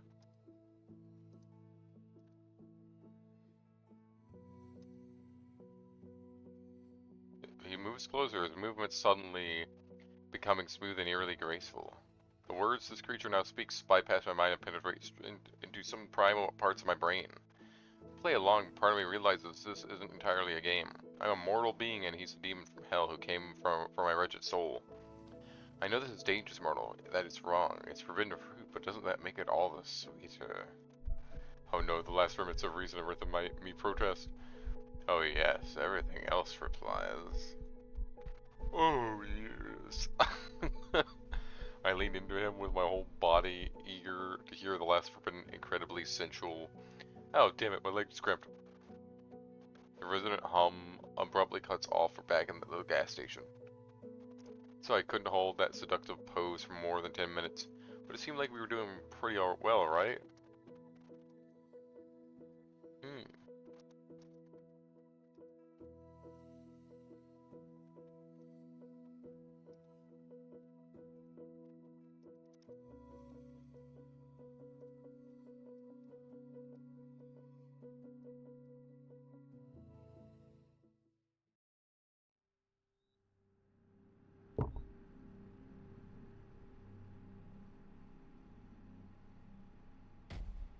let's go.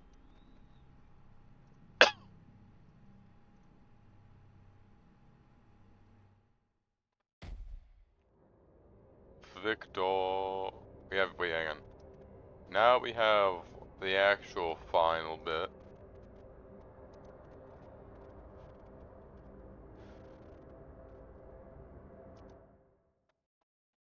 Maybe it was a bad idea, or maybe it was my best one yet. The creature on the other end informs me in a raspy voice he'll be here in 10 minutes. Sure enough, the roar of a motorcycle shatters the silence of the night. A battered but powerful bike pulls up next to me. Come on, move your ass, sunrise is soon. Damn. His voice sounds gentle. I move my ass and climb onto the seat behind him. Wrapping my arms around his waist, he lets out a satisfied sigh. And by the way, enjoy today's sunrise while you can. I freeze. I know exactly what he means. This could be my last sunrise as a human. Maybe I want to become a vampire, maybe not. Either way, we're making decisions together now. He slightly turns his head.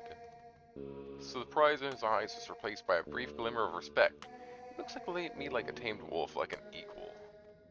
His hand covers mine, resting on his chest, and gently squeezes it. Okay, boss, whatever you say. Damn. Whatever awaits us, eternal wandering.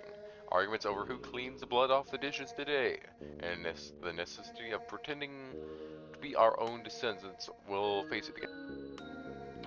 The motorcycle roars and heads out onto the highway. Hell yeah. We did it! We did the last bit.